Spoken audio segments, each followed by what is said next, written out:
আপনাদের সম্মুখে যিনি বসে আছেন আমাদের প্রধান অতিথি, আধুনিক যুক্তিবাদী আলোড়ন সৃষ্টিকারী হযরত আল্লামা মাওলানা মুফতি নুরুল আরিফিন সাহেব কিবলা, পূর্ব বর্ধমান আল আজহারি মিশন থেকে উনি আগত। তাই না? তিনার জবান দিয়ে কোরআন হাদিসের আলোতে তিনি আমাদের হৃদয়কে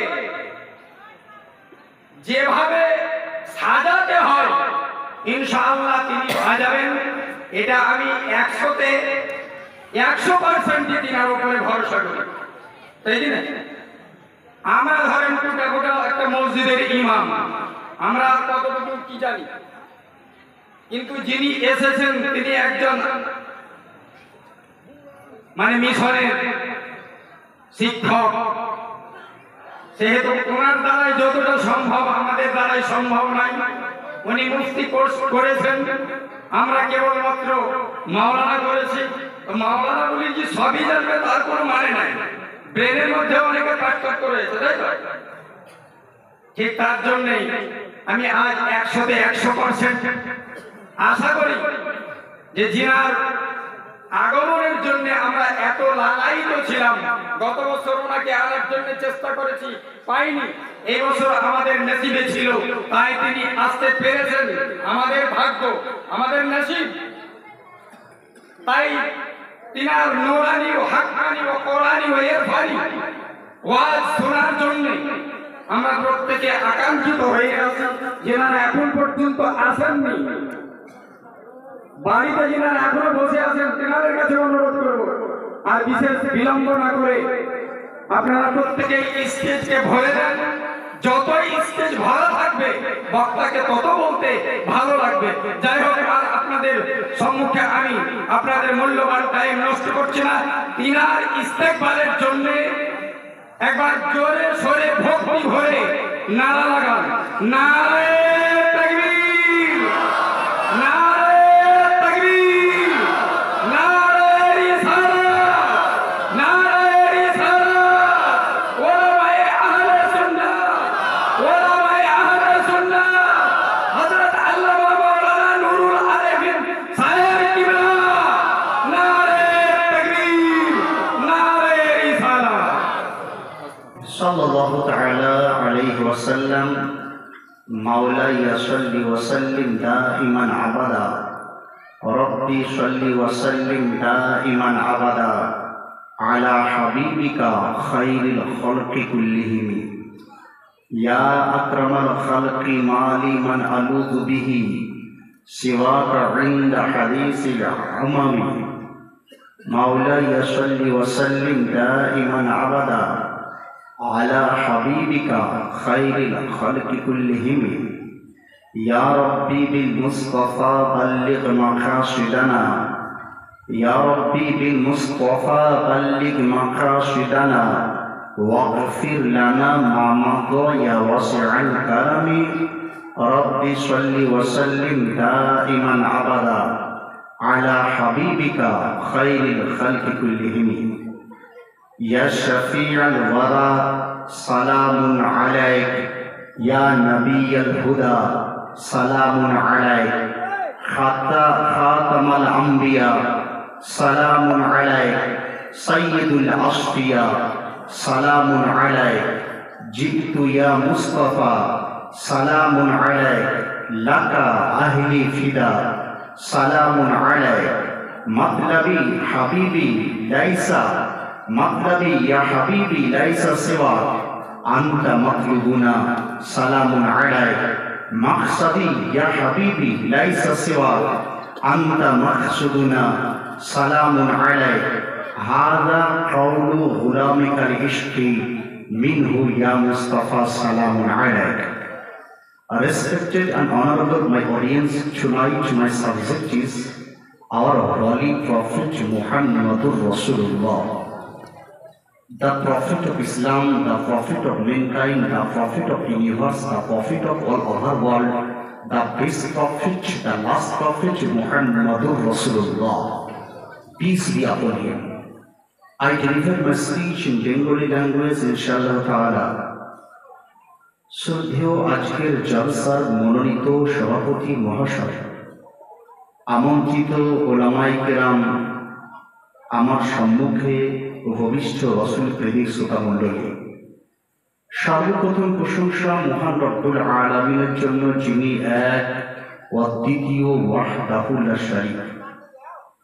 অতঃপর কোটি কোটি দুরূদ সালাম বর্ষিত হোক হুজুরে আকরাম নূরে মুজাসসাম শফিউল আলাম হাবিবে কিরদেগার নাইবে পরওয়ারদেগার মক্কার তাজদার নবী মুহাম্মদুর রাসূলুল্লাহ সাল্লাল্লাহু তাআলা আলাইহি ওয়াসাল্লামের উপর, যে নবী মুস্তাফার চেহারা মুবারককে দেখার পর the greatest personality in 20th century named Ahmad Raza Khan, the son of Naqi Ali Khan, said that Ya Rasulullah, Ya Habib Allah, रुख दिन है या महरे समा, ये भी नहीं वो भी नहीं, शब जुल्फ या मुश्क खुदा, ये भी नहीं वो भी नहीं।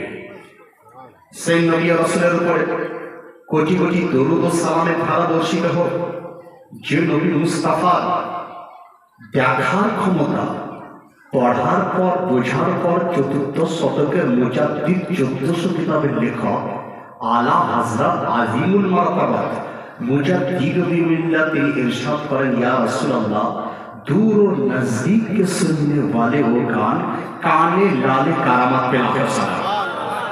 সেই নবী রাসূলের উপরে কোটি কোটি দরুদ ও সালামের ধারা বর্ষিত হোক, যাকে কাবা নিজের কাবা বলে মনে করে। হাজিরা হজ করতে যাওয়ার পর রুকনে ইয়ামিনকে তারা দর্শন করে, কাবা শরীফের হাজরা আসওয়াদকে চুম্বন তারা দেয়। তারা মুসাল্লায়ে শাফি, মুসাল্লায়ে হানাফি জিয়ারত তারা করে। তারা কাবা শরীফে যাওয়ার পর সাই করে, তাওয়াফ করে, সাফা মারওয়ার দৌড় লাগায়, সব কিছু দেখে। কাবাকে জিজ্ঞাসা করা হলো, হে কাবা, তোমাকে দেখার জন্য, তোমার জিয়ারত করার জন্য, তোমার প্রতি তাওয়াফ করার জন্য, তোমার গায়ে লেগে থাকা হাজারে আসওয়াদকে চুম্বন দেওয়ার জন্য লোকেরা আসে, তোমাকে কিবলা মনে করে। তোমার কি কোনো কিবলা আছে? তো সঙ্গে সঙ্গে কাবা যে উত্তর দিয়েছিল, সেই উত্তরটা চতুর্থ শতকের মুজাদ্দিদ আলা হযরত আজিমুল মারতাবাত মুজাদ্দিদ বিমিল্লাহ, the writer of 1400 book named Ahmad Raza Khan, said that Ya Rasulullah, Ya Habib Allah, हाजियो आओ, शहंशाह का काबा देखो। काबा तो देख चुके हो, काबा का काबा देखो। সেই নবী রাসূলের উপর কোটি কোটি দরুদ ও সালামের ধারা বর্ষিত হোক, যে নবী মুস্তাফা দুনিয়াতে থাকতেন আরশে আজিম তিনি জিয়ারত করতেন, আবার আরশে আজিম থেকে তিনি দুনিয়াকে পরিভ্রমণ তিনি করতেন। আমার আকায়ে কারিমে দুনিয়া থেকে জান্নাতকে দেখা, জান্নাত থেকে দুনিয়াকে দেখা, এই সকল হাদিসকে পড়ার পর চতুর্থ শতকের মুজাদ্দিদ আলা হযরত আজিমুল মারতাবাত মুজাদ্দিদ বিমিল্লাহ তিনি ইরশাদ করেন, ইয়া রাসূলুল্লাহ, ইয়া হাবিবাল্লাহ, সরে আরশ पर है तेरी गुजर, दिले फर्श पर है तेरी नजर, मलाकुत मुल्क पे कोई शाय नहीं जो तुझ पे आया है। সেই নবী রাসূলের উপরে কোটি কোটি দরুদ ও সালামের ধারা বর্ষিত হোক, যে নবী কালো জিন্দা ছিলেন, আজও জিন্দা আছেন, কিয়ামতের সকাল পর্যন্ত জিন্দা। আমার মুস্তাফার জীবিত হওয়া, জিন্দা থাকা, এই পাওয়ার কি পড়ার পর, হাদিসে বোঝার পর চতুর্থ শতকের মুজাদ্দিদ আলা হযরত আজিমুল মারতাবাত মুজাদ্দিদ বিমিল্লাহ তিনি ইরশাদ করেন, ইয়া রাসূলুল্লাহ, ইয়া হাবিবাল্লাহ, তু জিন্দা হে ওয়াল্লাহ, तू जिंदा है वल्लाह, मेरी चश्मे आलम से छुप जाने वाले। সেই নবী রাসূলের উপরে কোটি কোটি দরুদ ও সালামের ধারা বর্ষিত হোক, যে মুস্তাফা মদিনা শরীফ থেকে আজ আপনাদের এই এলাকাতে, মিত্রপুর এলাকাতে, কে ভক্তি ভরে রাসূল পাকের জালসা শোনার জন্য এসেছেন, কে ভক্তি ভরে রাসূলের পাক সাহেবী লাওলাকের কথা শোনার জন্য এসেছেন, কে ভক্তি ভরে আকায়ে কায়নাতের সম্বন্ধে জানার জন্য এসেছেন, আবার মুস্তাফা সমস্ত খবর তিনি জানতে পারছেন। আর এই খবর জানার ক্ষমতা, পড়ার পর জানার পর চতুর্থ শতকের মুজাদ্দিদ আলা হযরত আজিমুল মারতাবাত মুজাদ্দিদ বিমিল্লাহ The title of 1400 book named Ahmad Raza Khan, his father's name was Naki Ali Khan, said that Ya Rasulallah, Ya Habiballah, वल्लाह वो सुन लेंगे, फरियाद को पहुंचेंगे, इतना भी हो कोई जो आह करे दिल से। আসুন সেই নবী মুস্তাফাকে হাজির ও নাজির জেনে আর একবার ভক্তি ভরে দুরূদ শরীফের নজরা পেশ করে নিয়ে আল্লাহুম্মা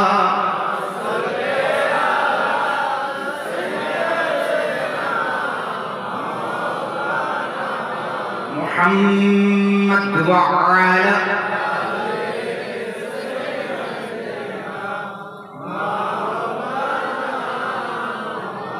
সাল্লু আলা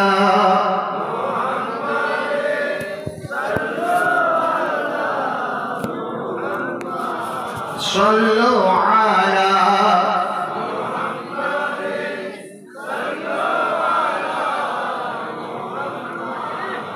ہر رمضان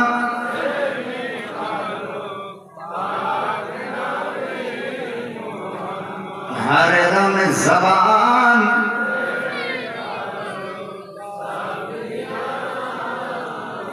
সাল্লাল্লাহু তাআলা আলাইহি ওয়াসাল্লাম প্রথমেই আমি কনগ্রাচুলেট জানাই এই কমিটিকে যারা জলসার আয়োজন যারা করেছেন। একটা লোক তারা বলে মাওলানা সাহেব জলসা করে হবে কি, জলসার উপকারিতা কি, জলসার প্রয়োজনীয়তা, এর ইম্পর্টেন্স কি? তা আমি বললাম শোনো, জলসা হচ্ছে এমন একটা মাধ্যম যেখানে যাওয়ার পর আমার শ্রোতারা মুসলিম ভাইরা আমাদের দ্বীন ইসলাম সম্বন্ধে জানতে পারে। আপনি বলেন মাওলানা সাহেব দ্বীন ইসলামকে কি মসজিদের থেকে জানা যায় না, জলসাই কেন করতে হবে? দ্বীন ইসলাম কি মাদ্রাসা থেকে জানা যায় না, জলসাই কেন করতে হবে, জলসাই কেন দিতে হবে? আমি বললাম মসজিদে আপনি কখন যান?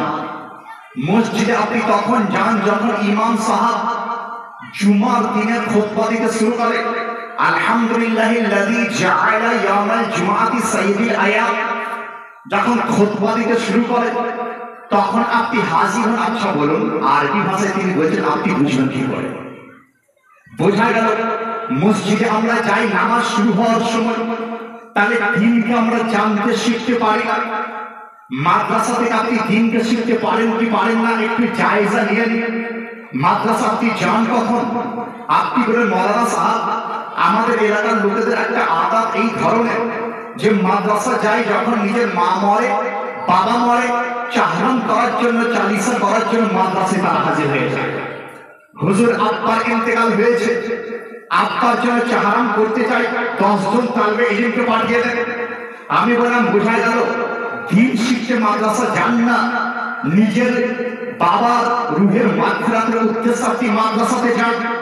তাহলে মাদ্রাসাতে যাওয়ার পরও দ্বীন শিখতে পারা যায় না, এটা হচ্ছে পুরুষদের অবস্থা।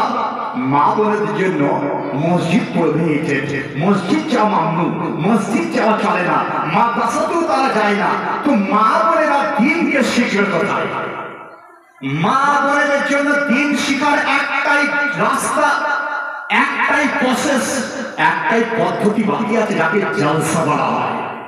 এই জলসা যদি আপনার না থাকতো তাহলে মা বোনেরা আর যে সকল ভাইরা শুধু জুম্মার দিন যেতেন মসজিদে, তারা কিন্তু দ্বীনকে তারা জানতে পারতেন না। তাহলে এই জলসার ইম্পর্টেন্স আপনি বুঝতে পারছেন যে জলসা যদি না হতো আমরা আমাদের দ্বীনকে বুঝতে পারতাম না। তাহলে যারা বলেন জলসা করে হবে কি, জলসার উপকারিতা কি, তাদেরকে বলবেন জলসা করে আমরা আমাদের দ্বীন ধর্মকে বুঝতে পারি। আর বক্তাও কিন্তু সেই জন্য হওয়ার প্রয়োজন রয়েছে। গতকাল আয়াস আমি বক্তৃতা লিখছিলাম, আমি দেখলাম যে 3 ঘন্টা যাবত একটা বক্তা বক্তব্য রাখছিল, শুধু গজল বলে ওই শেষ, একটা মাসলা নাই। আমি স্টেজে আসার পর বললাম যে সারা রাত যদি জলসার আয়োজন করা হয় আর সেই জলসা তারা যদি একটা মাসলা লোকেরা জানতে না পারে, তো আমার তো মনে হয় জলসাটা বেকার হয়ে যায়। আর ওই জলসা কামিয়াব যে জলসাটা একজন মুফতি সাহেবকে নিয়ে এসে লোকেরা তাদের কিছু মাসলা মাসাইল সম্বন্ধে জানার চেষ্টা করে, সেই জলসাকে কামিয়াব জলসা বলা হয়েছে। তাহলে আপনার জলসা আজ কামিয়াব, কারণ আপনারা চেয়েছেন যে আমরা কিছু জানতে চাই, শিখতে চাই, বুঝতে চাই, জলসাতে আসার পর দিনকে জানতে চাই। তাহলে 1 নম্বর পয়েন্ট আপনি পেলেন, জলসা দ্বারা আমরা আমাদের দিন ধর্মকে জানতে পারি। 2 নম্বর পয়েন্ট, জলসা দ্বারা আমরা আমাদের মাকসাদে হায়াত, আমাদের করণীয় কি, এই সকল ডিউটি সম্বন্ধে জলসার মাধ্যমে জানতে পারি। যদি এটা জানতে না পারেন, একটা পশুর মতো আপনার জিন্দগি যাবার আপনি করে সকালে উঠলেন, সারাদিন কাজ করলেন, রাত্রিবেলাতে এলেন, খাবার দাবার খেলেন, আবার ঘুমিয়ে পড়লেন, অন্য বিধর্মীরা তারাও করে। কিন্তু এই জলসাতে আসার পর আপনার গতি কি হবে, আপনি হাঁটবেন কি করে, আপনার বাঁচার রাস্তা কি হবে, সেই পদ্ধতিটা এই জলসার মাধ্যমে আপনাকে জানিয়ে দেওয়া হয়। 3 নম্বর পয়েন্ট, এই জলসাকে অনলাইন ইউনিভার্সিটি, চলতা ফিরতা ইউনিভার্সিটি বলা হয়েছে। আমি জানি অ্যাজ এ টিচার, একজন শিক্ষক হিসাবে খুবই আমার জানা আছে, আমি যখন ক্লাস 8-এ কি 7-এ কি 6-এ কি 5-এ পড়াই, তো আমার সামনে শুধু 5-এর ছেলে তারা থাকে। আমি তাদেরকে বোঝানোর চেষ্টা করি, 6-এ পড়াই, 6-এর ছেলেদেরকে বোঝানোর চেষ্টা করি, 8-এ পড়াই, 8-এর ছেলেদেরকে বোঝানোর চেষ্টা করি। যে পড়াটা 5-এর সেটা 8-এর ক্লাসে পড়ালে অতটা গ্রহণযোগ্য হয় না। যে পড়াটা 8-এর সেই পড়াটা 5-এ পড়ালে তারা বুঝতে পারে না। কুরবানদার জলসা অনুষ্ঠানে, জলসাতে যেমন একজন 5-এর স্ট্যান্ডার্ডের লোক যেমন এখানে থাকে, তেমনই 8 স্ট্যান্ডার্ডের লোক এখানে থাকে। যেমন একজন অশিক্ষিত মুসলমান ভাই এখানে থাকে, তেমনই একজন বিএ পাস মানুষ জলসাতে থাকে। সকলকে মন চুকিয়ে সঠিকভাবে বলা একটাই জায়গা, যাকে জলসার ময়দান বলা হয়। মা বোনেরাও শোনেন, ভাইয়েরাও শোনেন, প্রত্যেকে সমভাবে সাম্যতা বজায় রাখিয়ে আমরা বক্তৃতা দিয়ে ইসলামের কথা বলার চেষ্টা করি। যে কারণে একে বলা হয় চলতা ফেরতা ইউনিভার্সিটি। 10 বছরের ছেলে যেমন শোনে, 50 বছরেরও বয়স্ক তারা তেমন শুনতে শুরু করে। অতএব এই জলসার ইম্পর্টেন্স যদি হারিয়ে যায়, তারা আপনারা নিজের দিন সম্বন্ধে জানতে পারেন না। আজকে আপনার বলার উদ্দেশ্য এটাই যে আমার ধর্মের রুল কানুন জানার একটাই way, only one way, in this time, that's the jalsa. আজকে তিনি যদি একটাই রাস্তা বলেন দিনকে জানার জন্য, সেটা হচ্ছে আপনার এই জলসা অনুষ্ঠান। আসুন আপনাদেরকে আমি এরপর বলা শুরু করি, টিচিং দিতে শুরু করি যে আমাদের কিভাবে দিনকে আমরা শিখতে পারব। আমি বললাম দেখুন, এখান থেকে আমাদের দিন, শরিয়া, দিনের মধ্যে আইন কানুন রুল সম্বন্ধে জানতে পারি। আপনার অনেকেই বাইরে থাকেন, বাইরের রুল সম্বন্ধে জানেন। প্রত্যেক গ্রামে একটা আলাদা আলাদা রুল থাকে। আমি মিত্রপুরে এলাম, বাংলা রুল থেকে মিত্রপুরের রুল আইন কানুন দেখবেন কিছুটা পরিবর্তন হতে পারে। হতেও পারে যে এখানকার লোকেরা বেশি জলসা শুনতে অভ্যস্ত, বাংলা গ্রামের লোকেরা জলসা শুনতে অভ্যস্ত নয়। বোঝা গেল এটা এই গ্রামের রুল, গ্রামের আইন। আবার এটা হতে পারে আপনার গ্রামে মাথা মতব্বর যারা রয়েছেন তাদের আইন আলাদা, পাশের অন্য গ্রামে আলাদা। বলার উদ্দেশ্য প্রত্যেক গ্রামে আলাদা রুল থাকে, প্রত্যেক শহরেও কিন্তু আলাদা রুল থাকে। রঘুনাথগঞ্জ শহরের মধ্যে রুল করা হয়েছে। আমি দেখলাম যে টোটো নিয়ে আসছে, আসার পরে শ্রীকান্তবাটি স্কুলের ওখানে টোটোতে নামিয়ে দিচ্ছে। আমাদের কি হলো, কারণ কি বলে জানেন, এটা মিউনিসিপ্যালিটি এলাকা শেষ, এখান থেকে টোটো আর অমরপুরের দিকে যাবে না। আমরা এটা কাদের রুল বলে, এটা রঘুনাথগঞ্জ শহরের রুল। এটা বর্ধমানে চলে যাবে, বর্ধমানের মধ্যে রুল এটাই যে বাইরের বাস শহরের মধ্যে ঢুকতে দেওয়া হবে না। বাইপাসের বাস স্টপে সেখানে আপনার দুটো বাস স্ট্যান্ড করে দেওয়া হয়েছে, যেগুলো বাইরে থেকে আলিশা। এইভাবে ওই আলিশা স্ট্যান্ডে কলকাতার বাস এসে থামবে। আবার এইদিকে বাস স্ট্যান্ড করা আছে। বোঝা গেল ওই টাউনের মধ্যেও আলাদা রুল রয়েছে, কলকাতা টাউনের রুল আলাদা। তাহলে এখানে ক্লিয়ার, গ্রামের জন্য আলাদা রুল থাকে, শহরের জন্য আলাদা রুল থাকে। আমরা যে স্টেটে বাস করি এই স্টেটটাকে ওয়েস্ট বেঙ্গল বলা হয়। ওয়েস্ট বেঙ্গলের রুল আলাদা, ইউপি রুল আলাদা। ওয়েস্ট বেঙ্গলের রুল হচ্ছে এটাই যে এখানে আমি আমার ধর্ম সম্বন্ধে বলবো, আমাকে কেউ বাধা দিতে পারবে না। ওয়েস্ট বেঙ্গলের রুল এটাই যে এখানকার রেশন কার্ডে এখানেই রেশন পাবেন, বাইরে গিয়ে রেশন পাবেন না।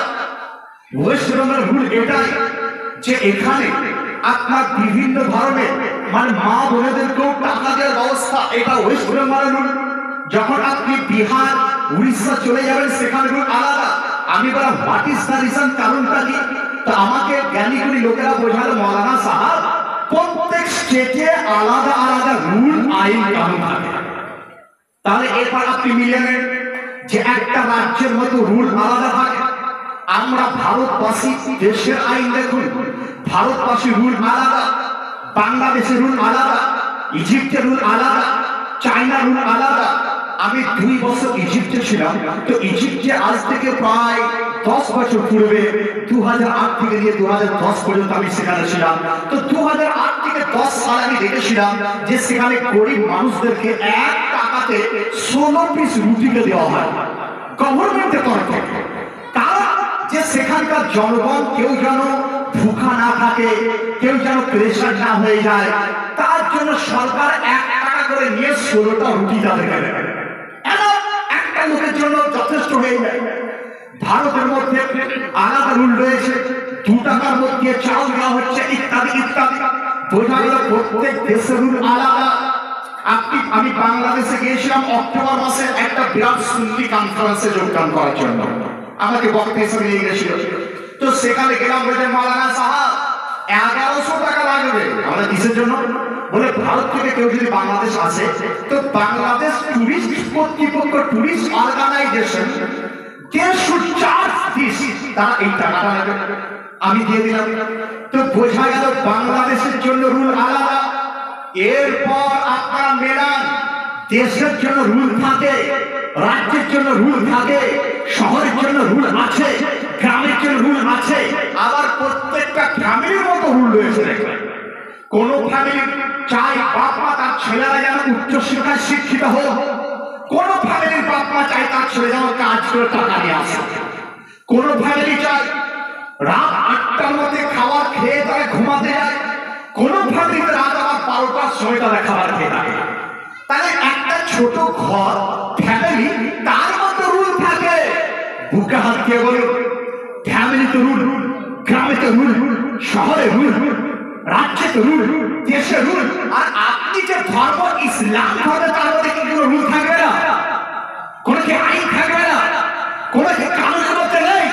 খোদার কসম, রব্বুল আলামিন তিনি ইরশাদ করেন, ইন্না দীনা ইনদাল্লাহি ইসলাম, Islam is the best religion on over the world. সারা বিশ্বের মধ্যে সর্বশ্রেষ্ঠ ধর্ম ইসলাম ধর্ম। তাহলে এই ধর্মের মধ্যে রুল কত রয়েছে? অগণিত রুলের মধ্যে রয়েছে। হয়তো আপনারা বুঝতে পেরেছেন আমার ধর্মের রুল রয়েছে। যদি আপনি জলসাতে আসার পর একটাও কানুন যদি জানতে না পারেন, তো আমার তো মনে হয় জলসাতে আসাটা বেকার হয়ে যায়। আর যদি সেইভাবে বক্তা না আসে, আপনার জলসা পুরো শুধুমাত্র টাকা খরচা, কিছু নেকি পাওয়া যায়, কিন্তু জনগণের মনের মধ্যে ইসলামের রুল বা আইনের একটা ছোঁয়াও তাদেরকে দেওয়া যায় না। এরপর আমি চলে আসি, তাহলে আমার ধর্ম সর্বশ্রেষ্ঠ ধর্ম, আপনার ধর্ম অল দ্য বেস্ট। মা বোন, আপনাদের ধর্ম আমার ধর্ম সবই অল দ্য বেস্ট। কতগুলো রুল রয়েছে, রুল আইন কানুন কত রয়েছে। ইসলামের শরিয়াতের কিতাব, সর্বশ্রেষ্ঠ কিতাব কোরআন মজিদ। কোরআন মজিদের মধ্যে শরিয়াতের আইন লেখা। তারপর হাদিস, হাদিস শরীফের মধ্যে শরিয়াতের আইন লেখা। তারপর ইজমা, ইজমার মধ্যে শরিয়াতের আইন। তারপর কিয়াস, কিয়াসের মধ্যে শরিয়াতের আইন। তাহলে আপনি বলুন, 4 আপনার বিখ্যাত বিখ্যাত মানে আপনার ইসলামী রুলের একদম সম্ভার রয়েছে। আর একটা যদি আপনি জানতে না পারেন, আপনি পরিচিত মুসলমান হতে পারবেন? যদি একটা আইন যদি জানতে না পারেন, মুসলমান হতে পারবেন? পারবেন না। আজকে আমাকে একজন জিজ্ঞাসা করছে, বলে মুফতি সাহেব আমরা কি, বলে মেয়েরা যদি উজু করার পর মাথার কাপড় যদি খুলে যায়, তার উজু থাকবে কি যাবে? আয়াসি জিজ্ঞাসা করছে, কারণ আমি অনেক কিছু উত্তরটা দিই, তো ও কোথাও শুনেছে বা হয়তো মনে প্রশ্নটা জেগেছে। তা আমি বলে, আপনি কি বলেন? প্রশ্ন হচ্ছে, মেয়েরা, মা বোনেরা উজু করলো, উজু করার পর মাথার কাপড় সরে গেল, হটে গেল, তার উজু থাকবে না যাবে? আপনারা কি বলেন? উজু উজু থাকবে না যাবে? জোর করে বলুন না যে হ্যাঁ আপনারা জালসা বহুদিন থেকে শুনে উনি থাকবে না যাবে? হ্যাঁ থাকবে, থেকে যাবে। আবার একটা সেকেন্ড কোশ্চেন, আমি উজু করলাম, আপনি উজু করলেন, হাঁটুর উপরে কাপড় উঠে গেল, কোন কারণে উজু থাকবে না যাবে? থাকবে না। দেখলাম উত্তরটা আমি চাইছিলাম। যাই হোক, মতভেদ মানে সমস্যা, মতভেদ। তাই কেউ বলতে থাকবে, কেউ বলতে থাকবে না। এইটা হচ্ছে আপনার প্রাথমিক আইন বিষয়, একদম প্রাইমারি। যেমন বাচ্চা ছেলে প্রথমে হামা টানতে শুরু করে, তো মুসলমান হওয়ার পরে হামা টানতে টানতে যখন আপনি দাঁড়াতে শিখলেন, তখনই এই নলেজটা আপনার খুঁটিতে ঢুকে যাওয়া পর্যন্ত। আপনার মা বাবা বা আপনার আলিমুল্লাহ তারা যদি চেষ্টা করতো এই সকল নলেজ গুলো ওই চলতে শেখার সময় আপনাকে শিখে দিতে পারতো, আর আপনিও শিখতে পারতেন। আফসোসের বিষয়, এখন বিরুদ্ধে ক্লিয়ার করতে পারি না। হাঁটুর উপরে কাপড় যদি কোনো উঠে যায়, উজু ভাঙে না, উজু যায় না, উজু থেকে যায়। মা বলে তো উজু করার পর কোনো ক্রমে যদি মাথার কাপড় উঠে যায়, উজুর ক্ষতি কিছু হয় না, নষ্ট কিছু হয় না। আপনি তাহলে আইন শুনছেন, ইসলামিক ল লেখার জন্য বাদশাহ আলমগীর নাম শুনেছেন আপনারা? বাদশাহ আলমগীর, যাকে আওরঙ্গজেব ভারতের ইতিহাসে বললেন, তাদের মনে বাদশাহ আলমগীরের নামটা ভারতের গভর্নমেন্ট, প্রধানমন্ত্রী এবং অন্যান্য লোকের মনে এমন কাঁটার মতো বিধে বুঝলেন, তারা বলছে যে আলমগীরের নাম ইতিহাসে রাখতে চাইছে না। আলমগীরের নাম, বাদশাহ আওরঙ্গজেবের নামকে তারা কাটতে শুরু করেছে। আমি বললাম কত কাটবে, কত কাটবে? বাদশাহ আলমগীরের নামটা কাটার কারণটা কি? আপনি তো উত্তর আমাকে দিচ্ছেন, কিন্তু আমার জজবাত বলল যে বাদশাহ আলমগীর ভারতে এমন একজন রাজা ছিলেন যে সারা বিশ্বের ইতিহাসের মধ্যে লেখা সবচেয়ে বেশি দিন যে রাজত্ব করেছিলেন, বিশ্বের মধ্যে যে বাদশাহ যার নামটা সারা বিশ্বের ইতিহাসের ক্ষেত্রের মধ্যে লেখা যে সবচেয়ে বেশি দিন রাজত্ব তিনি কে করেছিলেন, তার একটাই উত্তর, তিনি বাদশাহ আওরঙ্গজেব রাজত্ব করেছিলেন। কত বছর? 50 বছর কম বেশি রাজত্ব তিনি করেছিলেন। ভারতের প্রাইম মিনিস্টার তাদের মনে কাঁটা খুব, যে এই আওরঙ্গজেবের ইতিহাসটা সরাতে চায়, মুসলমানদের কাছ থেকে মুছে দিতে চায়। আমি বললাম শোনো, আওরঙ্গজেবের ইতিহাস মানুষের শুধু পাতা থেকে মিটিয়ে দিতে গেছিলে মিটবে না, কারণ বাদশাহ আলমগীর একজন জিন্দা ওলি তিনি ছিলেন। আর সুন্নি মুসলমান ওলি বান্নেওয়ালা যতদিন সুন্নি মুসলমান থাকবে, তারা অন্য কোনো বাদশার নাম হয়তো ভুলতে পারে, বাদশাহ আলমগীরের নাম তারা ভুলতে পারে না। শোনার চেষ্টা করুন, বোঝার চেষ্টা করুন। আজকে আপনাদের জনসমাজকে বোঝার পঙ্গু করার চেষ্টা হচ্ছে। কি করছে? বলছে এদেরকে মোবাইল ধরিয়ে দাও, এদেরকে ডাটা দিয়ে দাও, ফ্রি ডাটা। বলছে পোর্ট করলে একটা পয়সা লাগবে না, সব জায়গায় বিএসএন থেকে অমুক, ভোটা থেকে বিএসএন, এ থেকে জিও, একটা পয়সা লাগবে না, ফ্রি পয়সায় 2 জিবি করে 3 মাস ডাটা পেয়ে যাবে। মুসলমানদেরকে এই ডাটা দেওয়ার চেষ্টা করা হচ্ছে, এর পেছনে রাজ কি আছে আপনারা বুঝতে পারেননি, বুঝতে পারেননি। আর এই চান্স হচ্ছে আমার একটা মাধ্যম, আপনার দিনকে, আপনার নেতাকে এই জালসার মাধ্যমে শিখিয়ে দেওয়া হয়। মা বোনেদেরকে দেখি ট্রেনের মধ্যে আসার পর বোরখা তো পরে আছে, কিন্তু দেখছি মোবাইল ঘাটার ঘাট, তাতে কি আছে? Facebook, WhatsApp. আমি হাই কালকে আমি বারবার হাই করছিলাম একজন মাকে দেখে, বললেন মুসলমান ঘরের মেয়ে, কিন্তু সে আপনার ওই ট্রেনেতে যতক্ষণ বসেছিল ওই মোবাইল নিয়ে।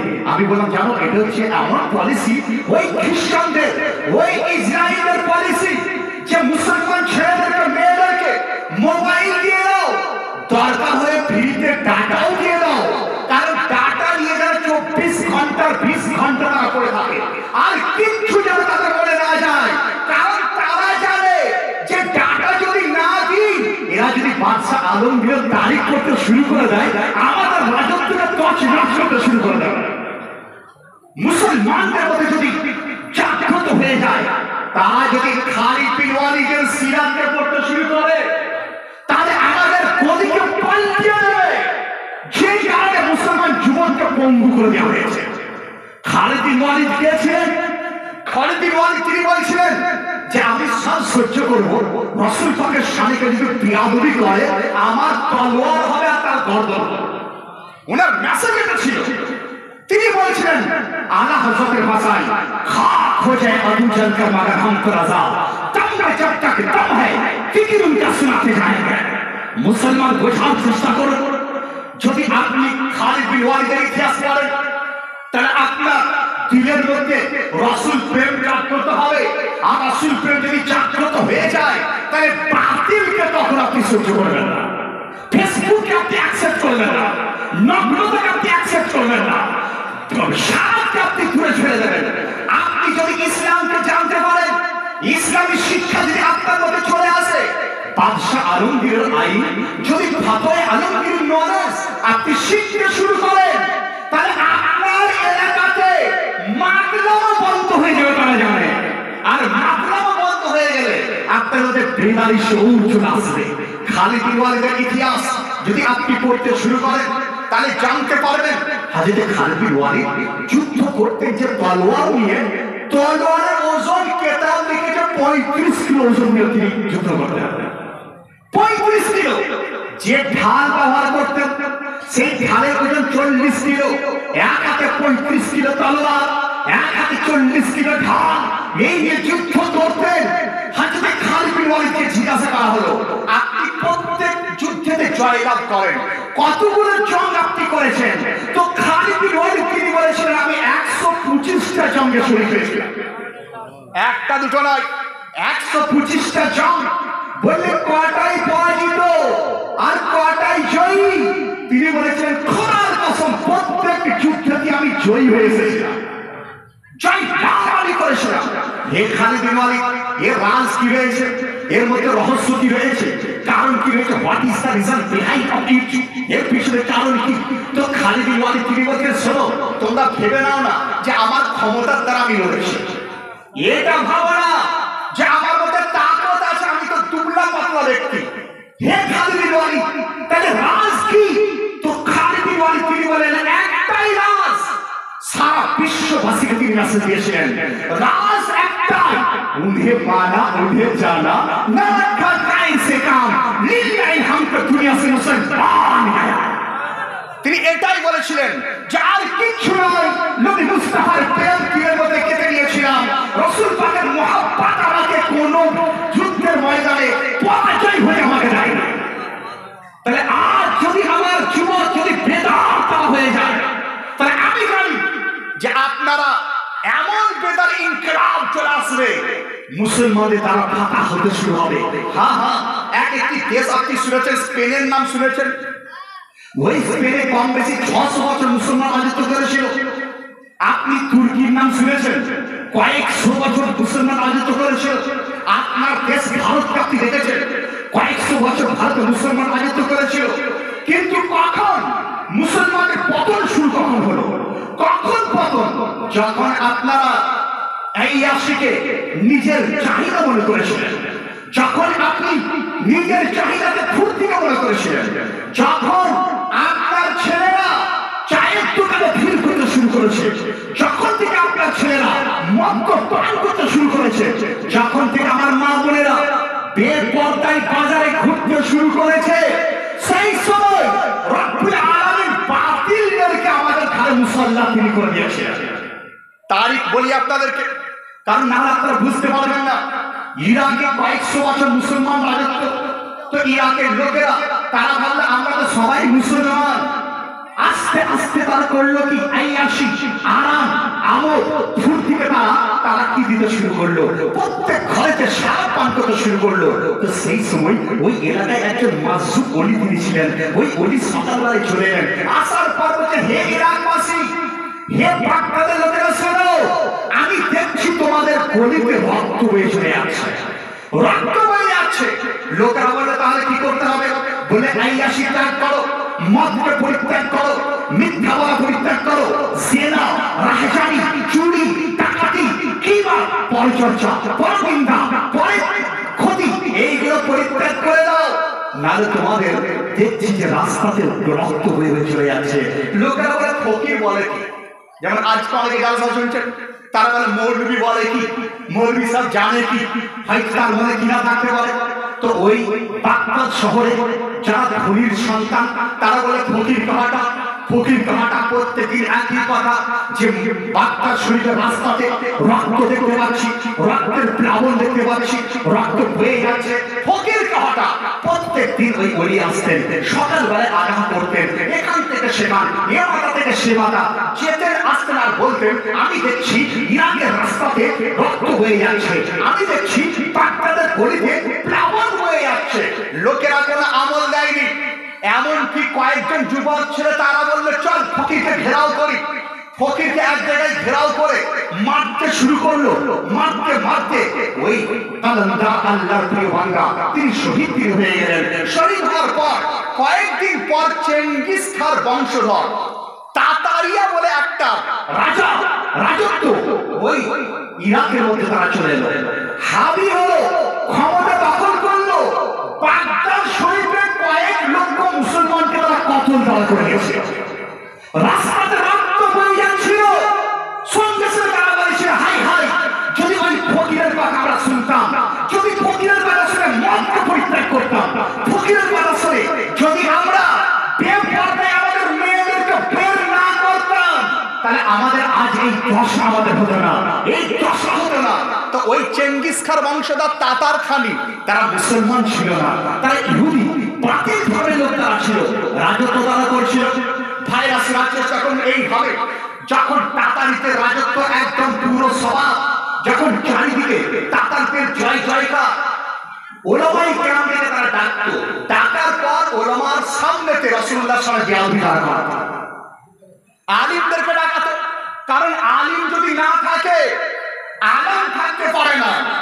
যে কারণেই বলা হয়েছে মাউতুল আলিম ও মাউতুল আলম, একজন আলিমের মৃত্যু মানে পুরো আলমের মৃত্যু হয়ে যাওয়া, একজন আলিম চলে যাওয়া মানে পুরো দুনিয়া যেন শেষ হয়ে যায়। তো তাতারিয়া করলো কি, আলিমদেরকে বন্দি করলো, সকালবেলায় নিয়ে আসতো একজন পাদ্রীকে, তাদের লিডার নিয়ে এসে বলতো যত খুশি পাও গালিগালাজ কর। ওলামায়ে কেরামের হাত বাঁধা, পা বাঁধা, মুখ বন্ধ, কোনো কিছু বলতে পারতেন না। কিন্তু রব্বুল আলামিন এত মেহেরবান, দ্বীনের হেফাজত তিনি করবেন, দ্বীনের হেফাজত তিনি করবেন। তো ওই তাতারিদের বাদশা যে ছিলেন, সে ছিল যে ওই বাদশার একটা কুকুর ছিল, বুঝলেন, কুকুর, কুকুর বাদশার কুকুর, তার গলায় সোনার চেন দিয়ে বাঁধা, এইদিকে ওয়াজ করছে, মানে রাসূলুল্লাহর সাথে বেয়াদবি করছে ওই নেতা পাদ্রী, আর এই কুকুর বাঁধা, কুকুরের গলাতে সোনার মালা, আর বাদশার পারমিশন এটাই, বাদশা বলতে আমার কুকুরকে যেন স্পর্শ কেউ না করে। বাদশা নাই এইদিকে গালি দিচ্ছে, যখনই উঠেছে স্টেজেতে বুঝলেন তো কুকুর ফুঁকতে শুরু করেছে, কুকুর ফুঁকতে শুরু করেছে। তখন দু একজন যারা চাপরাশি ছিল তারা বললো হে পাদ্রী তোমার বক্তব্য বন্ধ করো, এই কুকুর ফুঁকছে, তোমার বক্তব্য শোনাবো। তো পাদ্রী বলে আরে একটা জানোয়ার সে আমার বক্তব্য উঠবে, সে তো বলতেই পারে না, ভাষাই রাখতে পারে না। আবার যখন বলতে শুরু করলো, হুজুরের সামনে বেয়াদবি করছিল, তো কুকুর আবার ভুক ভুক করে ফুঁকতে শুরু করেছে। লোকেরা বললো বন্ধ করো, তোমার বক্তব্য শুনিয়ে ফুঁকতে শুরু করেছে। বলে দূর, কখনই হতে পারে না, একটা কুকুর সে আমার ভাষা বুঝবে কি করে, আমি তো মুসলমানদের নবীকে গালি দিচ্ছি। এইভাবে তিনবার যখন বক্তব্য শুরু করলো, কুকুর এমন জোশ নিয়ে এলো, নিজের শিকলকে ছেড়ে এক লাফে স্টেজে উঠে তাতারিদের ওই হায়ার করা পাদ্রীর গলার টুটিকে আপনার ধরলে চিপে, যতক্ষণ পর্যন্ত টুটিকে আলাদা করেছে তার গলাকে সে ধরেনি। আর এই ঘটনা শোনার পর যারা ওই প্রাঙ্গণে ছিল, কম বেশি কয়েক লক্ষ তাতারি তারা ইসলামের জন্য ইসলামকে কবুল করে নিয়েছিলেন, কালিমা তাইয়্যিবা তারা পড়ে নিয়েছিলেন, লা ইলাহা ইল্লাল্লাহ মুহাম্মাদুর রাসূলুল্লাহ সাল্লাল্লাহু আলাইহি ওয়াসাল্লাম। তাহলে আপনারা বুঝতে পারলেন যে আপনাদের তানাজ্জুল, আপনাদের দুর্বলতা কখন আসে, যখন আপনারা দ্বীনকে ভুলতে শুরু করেন, যখন ইসলামিক কানুনকে ভুলতে শুরু করেন, যখন মদের দিকে আকর্ষণ বেশি হয়ে যায়, মা বোনেরা মেলার প্রতি এখন আকৃষ্ট হয়ে পড়ে, যখন আপনারা কিংবা পরিচর্যা, নাচ গান, ফাওয়াশি দিকে যখন আপনি এগিয়ে যান, তখনই আপনার সমাজের মধ্যে দুর্বলতা চলে আসে। বোঝার চেষ্টা করুন। আমি একদল লোককে জিজ্ঞাসা করলাম তোমাদের মধ্যে এই ধরনের জুনুন কিসের জন্য, পাগলামো কিসের জন্য? বলে কি পাগলা, আমি চুল কাটছো বিধর্মী মতো, এই সাইডে চাচা, মাঝখানে চুল, কেউ পড়া কেউ না। আমি বলে শোনো, মাউতুল আলিম মাউতুল আলম, একজন আলিমকে স্টেজে বসিয়ে দাও, প্রতিবার যদি করে তো আলিম করতে পারবে। এই চুল কাটা শরীয়তে জায়েজ নয়, শরীয়তের নিয়ম চারদিকে সমান ভাবে চুল কাটা। যদি অতুই সব পুরো মাথা নাড়া করে এই দিকে কাটা, এখানকার পুচ্ছা, এটা কোথায় না? তো আপনার ছেলেকে উত্তর দিতে মাওলানা সাহেব, এটা একটা ক্রিকেটারের স্টাইল। আমি বললাম আচ্ছা, আবার আপনার ছেলে কিছু নিয়ম ছিল বললেন, এমন হয়ে যাচ্ছে পাগলের মতো, জানোয়ারের মতো, কোনো জ্ঞানকে তারা নেয় না। আলিমের দিনের কাজে তো আসে না, মসজিদের মৌলানাকে তো জিজ্ঞাসা করে না। সবসময় হোয়াটসঅ্যাপে তারা দেখছে যে একজন জানোয়ার, সে ছিঁড়া প্যান্ট পরে বেরিয়েছে, একজন আপনার ফিল্ম একটা প্যান্টকে ছিঁড়ে দিয়েছে বা কোনো কারণে ছিঁড়ে গেছে, ওই ছিঁড়া প্যান্টকে স্টাইল সে করে দিয়েছে। আমি বললাম কোথায় ফেলি? বলে হুজুর, এটা অমুক ক্রিকেটের অমুক ফিল্ম অ্যাক্টরের স্টাইল। আমরা বেকুব কাঠোর লাজিক সব জওয়ান, যাদের কোনো ক্যারেক্টার নাই, যাদের কোনো নমুনা নাই, তারা নমুনা খোঁজার জন্য ক্রিকেটারকে অনুকরণ করে। যাদের কোনো ক্যারেক্টার নাই, অতুলনীয় ক্যারেক্টার নাই, তারা জিন্দেগি যাপন করার জন্য একজন ফিল্ম অ্যাক্টরকে অনুকরণ করে। মা বোনেরাও এমন চুল বেপর্দা নিয়ে এমন ঘুরে বেড়ায়। আমি বলে মা বোন, এই বেপর্দা হারা কিসের জন্য? তারা সিরিয়াল দেখতে দেখতে তাদের মতো হওয়ার চেষ্টা করে। আমি বললাম শোনো, যাদের কোনো ক্যারেক্টার থাকে না, যাদের কোনো খারাপ ক্যারেক্টার, যারা ক্যারেক্টার ভালো নয়, তারা খারাপ ক্যারেক্টারকে অনুকরণ করার চেষ্টা করে। আমাকে আবার বলে মৌলানা সাহেব, তাহলে একটা ভালো ক্যারেক্টারের নাম দেন না, ভালো ক্যারেক্টারের কথা বলেন না, একজন ভালো ক্যারেক্টারের মিশন আমাদেরকে দেন না। আমি বললাম শোনো শোনো, ক্যারেক্টার ভালো যদি দেখতে হয়, আমি যদি বলি তাহলে আমার কথা তোমার কাছে গ্রহণযোগ্য হতে পারেও না পারে। ইমাম সাহেব যদি বলে তাহলে আপনি অ্যাকসেপ্ট করতেও পারেন, নাও পারেন। মাওলানা মকবুল সাহেব যদি বলেন আপনি গ্রহণ করতে পারেও না পারেন। আপনি কোরআনকে জিজ্ঞাসা করুন, O holy Quran, please give us a character, we follow him and we success our life. হে কোরআন, একটা ক্যারেক্টার দিয়ে দাও যাকে অনুকরণ করব, দুনিয়াতেও কামিয়াব, কবরেও কামিয়াব, আখিরাতে কামিয়াব হয়ে যাব। তো কোরআন সঙ্গে সঙ্গে ইরশাদ করে দেয়, লাকাদ কানা লাকুম ফি রাসূলিল্লাহি উসওয়াতুন হাসানাহ। That character of Holy Prophet, it is the ideal model for you. রাসূল পাকের ক্যারেক্টার যথেষ্ট চরিত্র। খোদার কসম, দুনিয়াতে যদি সাকসেস হতে চান আর কোন ক্যারেক্টার নয়, নবী মুস্তাফার ক্যারেক্টারকে নিজের ক্যারেক্টারের মধ্যে নিয়ে আসুন, আপনার জিন্দেগি সাকসেস হয়ে যাবে। যদি আপনি কবরে কামিয়াব হতে চান, কারোর ক্যারেক্টার নয়, আমার মুস্তাফার সুন্নাতকে নিজের মধ্যে নিয়ে আসার চেষ্টা করুন, কবরে তো সাকসেসফুল আপনি হয়ে যাবেন। যদি আখিরাতে সাকসেসফুল হতে চান, তাহলে অন্য কোনো ক্যারেক্টার নয়, আমার মুস্তাফার ক্যারেক্টারকে অনুকরণ করতে করা শুরু করুন। নারে তাকবীর, নারে তাকবীর, নারে রিসালাত, ওয়াল্লাহি আহলে সুন্নাহ, নারে তাকবীর। বোঝা গেল? তাহলে আমরা কাকে অনুকরণ করব? সঠিক কথা, মুস্তাফার অনুকরণ করব। আমার নবী সম্বন্ধে একটু শুনে নেন। মুসলমান আমরা যদি রাসূলুল্লাহ সাল্লাল্লাহু আলাইহি ওয়াসাল্লামের ধারণা না থাকে, আপনার দিল আন্ধেরা, আপনার দিল বদবুদা, আপনার দিল সারকুর, রাসূল পাক সম্বন্ধে যদি কিছু না জানেন, আপনার দিল এখনো অন্ধকার হয়ে আছে। প্রিয় নবী সম্বন্ধে যদি আপনার আইডিয়া না থাকে, you have no knowledge about your holy prophet, you are blind. যদি আপনার রাসূলুল্লাহ সম্বন্ধে কোনো ধারণা না থাকে, আপনি ব্লাইন্ড হয়ে আছেন। আমার মুস্তাফার শান দেখুন, আমার মুস্তাফার শান মাওলানা রাসূল হয়তো খুব ভারী করে যাচ্ছে, কারণ আপনারা গজল শোনালো, জালসা হবে কানে হাতে গজল 3 ঘন্টা, এটার নাম কি আপনার জালসা নয়, ইসলাম। ইসলাম সঠিকভাবে নিজের ক্যারেক্টার অনুকরণ করা, নিজে কিভাবে চলবো, কিভাবে বলবো, এটাকে জানার নাম হচ্ছে ইসলাম। তো চলে আসি আমার মুস্তাফার শান। সারা বিশ্বের মধ্যে আমার মুস্তাফার শান এটাই, no power can overtake our holy prophet. কোন পাওয়ার, কোন শক্তি নাই দুনিয়াতে যেটা আমার মুস্তাফার পাওয়ারকে ওভারটেক করে যায়। পয়েন্ট মনে রাখবেন, কারণ আল্লাহর দেওয়া ক্ষমতাতে রাসূলুল্লাহকে দেওয়া হয়েছে। আল্লাহ প্রদান করেছেন এই ক্ষমতা, আমার আল্লাহ প্রদান করেছেন। যদি আল্লাহ প্রদান করেছে না বলি, কালকে আমাকে আয়াসে একজন বুড়ো জিজ্ঞাসা করছে, হুজুর বলুন, কোরআন বলে ইয়্যাকা না'বুদু ওয়া ইয়্যাকা নাস্তাঈন, হে আল্লাহ শুধু তোমারই ইবাদত করি আর তোমারই মাদার চাই। তাহলে ওলির কাছে মাদার চাওয়া শিরক। দলিল কি আছে? কথা বুঝতে পারছেন? কিছু আপনার এলাকাতে কিছু হয়ে গেছে বললেন, ওই জিন্স প্যান্ট টাই করা লোকের বক্তব্য শোনার পর বলে ওলির দরবারে যাওয়া শিরক বিদআত। তার অপারেশন পোস্টমর্টম করে দিই যখন বিষয় চলে এলো, আমাকে আবার বলছে দলিল দেন। আমার পাশে আলিমুদ্দিন সাহেব বক্তা, জীবনী বক্তা তিনিও ছিলেন, আমাকে বলে হুজুর দলিল দেন। আমি বললাম প্রশ্ন কি? বলে প্রশ্ন এটাই, তারা বলছে যে সূরা ফাতিহার মধ্যে আমরা বলছি আল্লাহ শুধু তোমারই ইবাদত করি, তোমার কাছেই চাই, তোমার কাছেই চাই। তাহলে ওলির কাছে চাওয়া শিরক, ওলির কাছে চাওয়া চলবে না। কথা বুঝতে পেরেছেন কিভাবে আপনাকে শোষা দিচ্ছে?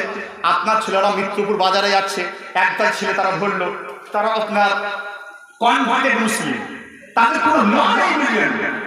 ইউটিউবে দেখছে কে বক্তা, কোথায় বক্তা অত জানে না, ইউটিউবে ভিউজ হয়ে গেছে। হতেও পারে যে সে আপনার ব্রিটিশের দালাল হয়ে বক্তব্য রাখছে, হতেও পারে যে ইসলাম ধর্মের মধ্যে শোষা, ইসলামকে ধ্বংস করার জন্য বক্তব্য রাখছে। কিছু বক্তা রয়েছে ইসলামকে ধ্বংস করার জন্য। তো মিত্রপুরে গেল, তা আপনার ছেলেকে ধরে বলছে শোন, তোদের এলাকার লোকেরা সব শিরকে লিপ্ত। বলে কারণ? বলে কারণ আল্লাহ বলেছে সূরা ফাতিহার মধ্যে ইয়্যাকা নাস্তাঈন, আমি শুধু, হে আল্লাহ আমরা শুধু তোমারই কাছে চাই। তো যদি তোমারই কাছে চাই তাহলে আল্লাহর কাছেই চাইতে হবে, আল্লাহ ছাড়া আর কারোর কাছে চাওয়া চলবে না। কেমন শিরকের শোষা আপনার অন্তরে ঘুরতে দেখো। উত্তর নিয়ে যান, আমি জানি এর জন্য 10টা ঘন্টার প্রয়োজন হয় না, এর জন্য 10টা দলিলের প্রয়োজন হয় না। আপনার বাড়ি সাবিত করার জন্য একটা দলিল যথেষ্ট। আমি তো অনেক জায়গায় বলি যে দলিল কেন দেখাবেন, কেন বলছেন না যে বিনা দলিলে আমি এটা মানি? কেন বলছেন না কিয়াম করা বিনা দলিলে আপনি মানি? আর কি বলে বিনা দলিলে? আমি শুনুন, একজন ওলি ছিলেন যার নাম ইমাম রাজি, যার লেখা তফসির যদি স্টেজে রাখা হয় তো স্টেজ মনে হচ্ছে প্রায় ভরে যাবে। তফসিরের রাজি সবচেয়ে বড় তফসির তিনি লিখেছিলেন। তো তফসির হযরত ইমাম রাজি, ওনার প্রিয় মুর্শিদের নাম হযরত নাজমুদ্দিন কুবরা, বাগদাদ শরীফে যার মাজার রয়েছে। তো ইমাম রাজি যখন ইন্তেকালের মুহূর্ত হাজির, শয়তান ইবলিস মওতের সময় সমস্ত লোকের সামনে হাজির হয়ে যায়। কারণ শয়তান চায় যে শেষ মুহূর্তে যেন সে মরার সময় যেন আল্লাহকে না ডাকতে পারে। বুঝতে পারছেন? প্রত্যেকে বোঝার চেষ্টা করুন। রাত্রিবেলাতে আপনার নাকের উপরে শয়তান ঘুমায়, যেন রাত্রিবেলায় যদি তার নিঃশ্বাসটা বন্ধ হয়ে যায়, আল্লাহর ইবাদতে যেন না হয়, যেন আমার কথা সে স্মরণ করতে করতে মরে। কত বড় শয়তান! তাহলে যদি ইমাম রাজি ইন্তেকালের মুহূর্ত হাজির, সেই সময় শয়তান চলে গেল ইবলিস আজাজি। আসার পর হযরত ইমাম রাজিকে বলছে, রাজি বলো বলো, তুমি তো এত তফসিল লিখেছো, হাদিস লিখেছো, কিতাব লিখেছো, বলো বলো আল্লাহ যে এক, তার দলিল কি আছে? আল্লাহ এক, দলিল কি? তো ইমাম রাজি তিনি এত বড় জ্ঞানী ব্যক্তি ছিলেন, দলিল দিতে শুরু করলেন, কুল হুয়াল্লাহু আহাদ, হে হাবিব আপনি বলেন আল্লাহ এক। তো শয়তান বলল, কেটে দিল, সে বলল না, দ্বিতীয় দলিল দেখাও। আবার তিনি দলিল দিলেন ইমাম রাজি, ওয়া ইলাহুকুম ইলাহুকুম ওয়াহিদ, তোমাদের রব হচ্ছে এক আল্লাহ। তৃতীয় দলিল দিলেন, শয়তান কেটে দিচ্ছে। চতুর্থ দলিল, শয়তান কেটে দিল। এইভাবে কম বেশি 350 দলিল হযরত ইমাম রাজি তিনি দিয়েছিলেন। 350 দলিল দিচ্ছিলেন, শয়তান কাটছিল। ওনার প্রিয় মুর্শিদ হযরত নাজমুদ্দিন কুবরা তিনি নিজের হুজরাতে ছিলেন, হুজরাতে ছিলেন। আর এটা আপনার জানা প্রয়োজন পয়েন্ট যে পীর মানা প্রয়োজন কেন?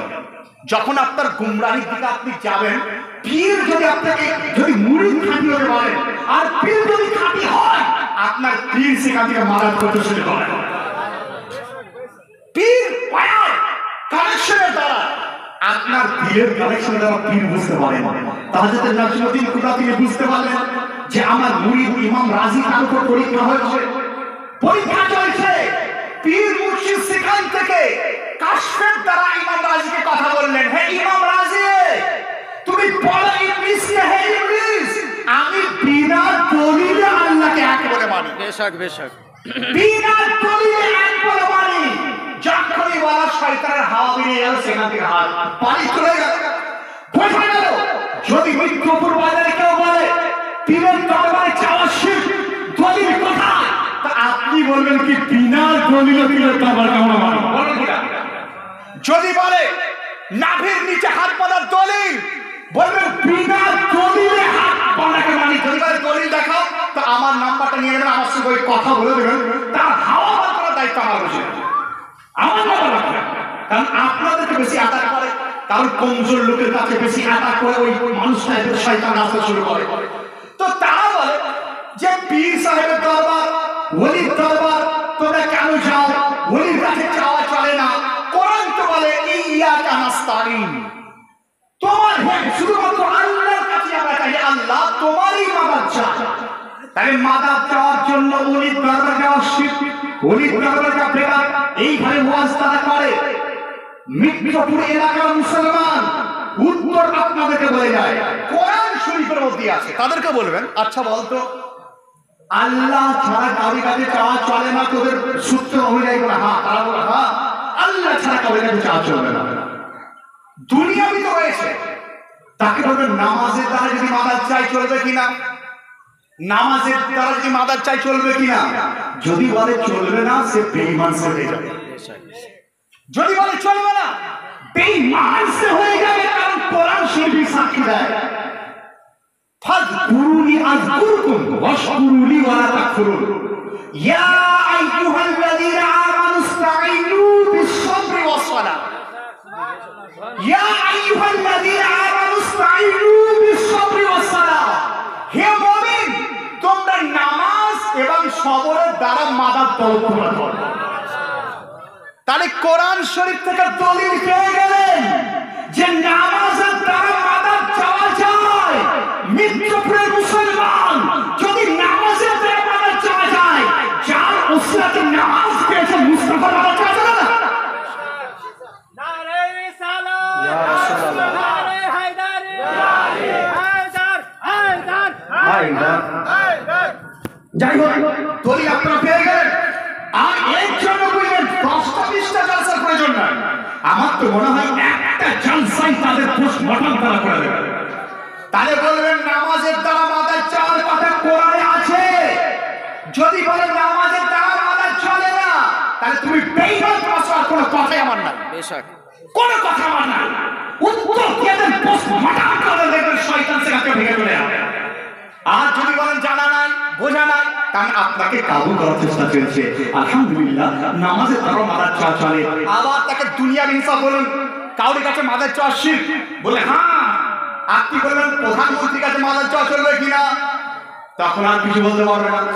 সিএম এর কাছে কিছু বলতে পারছে না, লিডারের কাছে কিছু বলতে পারছে না। আরে রেশন কার্ডের দাও তো তুমি রেশন দোকানের কাছে মাদাদ চাইছো। জি জি জি বেশক। তাহলে তুমি মাদাদ চাওয়ার দলিল কেন চাইছো? তাতে বোঝা গেল আহলে সুন্নাতের জামাত যেমন একটা জামাত, যেটা আমরা যা কিছু করি সকল কিছু দলিল আমাদের কাছে মজুদ আমাদের রয়েছে। আসুন একবার ভক্তি করে আমরা দরুদ শরীফ নাযরা পেশ করি। আল্লাহুম্মা। দুটো প্রশ্ন আছে। জি বলুন বলুন। দুটো প্রশ্ন দিয়েছে। প্রশ্নটা শেষের দিকে করি, কারণ ঠিক আছে। তার ঘাস থেকে করে শেষের দিকে। তখন আমাকে 12টার মধ্যে টাইম দিয়েছেন, ঠিক না? এবার 11:30 পর্যন্ত আমি বক্তৃতা রেখে দিই, দিয়ে প্রশ্ন থাকলে আপনি নিতে পারেন। হ্যাঁ, যেগুলো প্রয়োজন মানে দেওয়া যাবে সেই প্রশ্নগুলো। সাল্লু আলা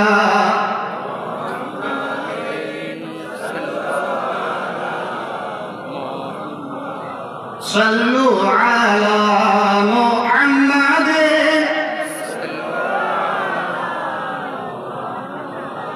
হরদম জবান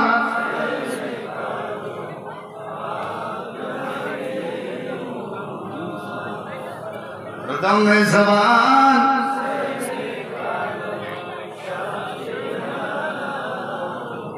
সাল্লাল্লাহু তাআলা আলাইহি সাল্লাম। মুসলমান ভাইরা, আপনার মাকসাদ, আমাদের বাঁচার মাকসাদ কি? আমি কোরআন শরীফে আয়াতের তেলাওয়াত করেছি, তার তরজমা এখন করছি, প্রায় পৌনে ঘন্টার পর তরজমা করছি। আল্লাহ ইরশাদ করেন, ওয়া রাফা'না লাকা যিকরাক, হে মুস্তাফা, আপনার শান, আপনার ইজ্জত, আপনার মানকে আমি আল্লাহ বাড়িয়েছি। আমার মুস্তাফার শানকে আল্লাহ বাড়িয়েছে।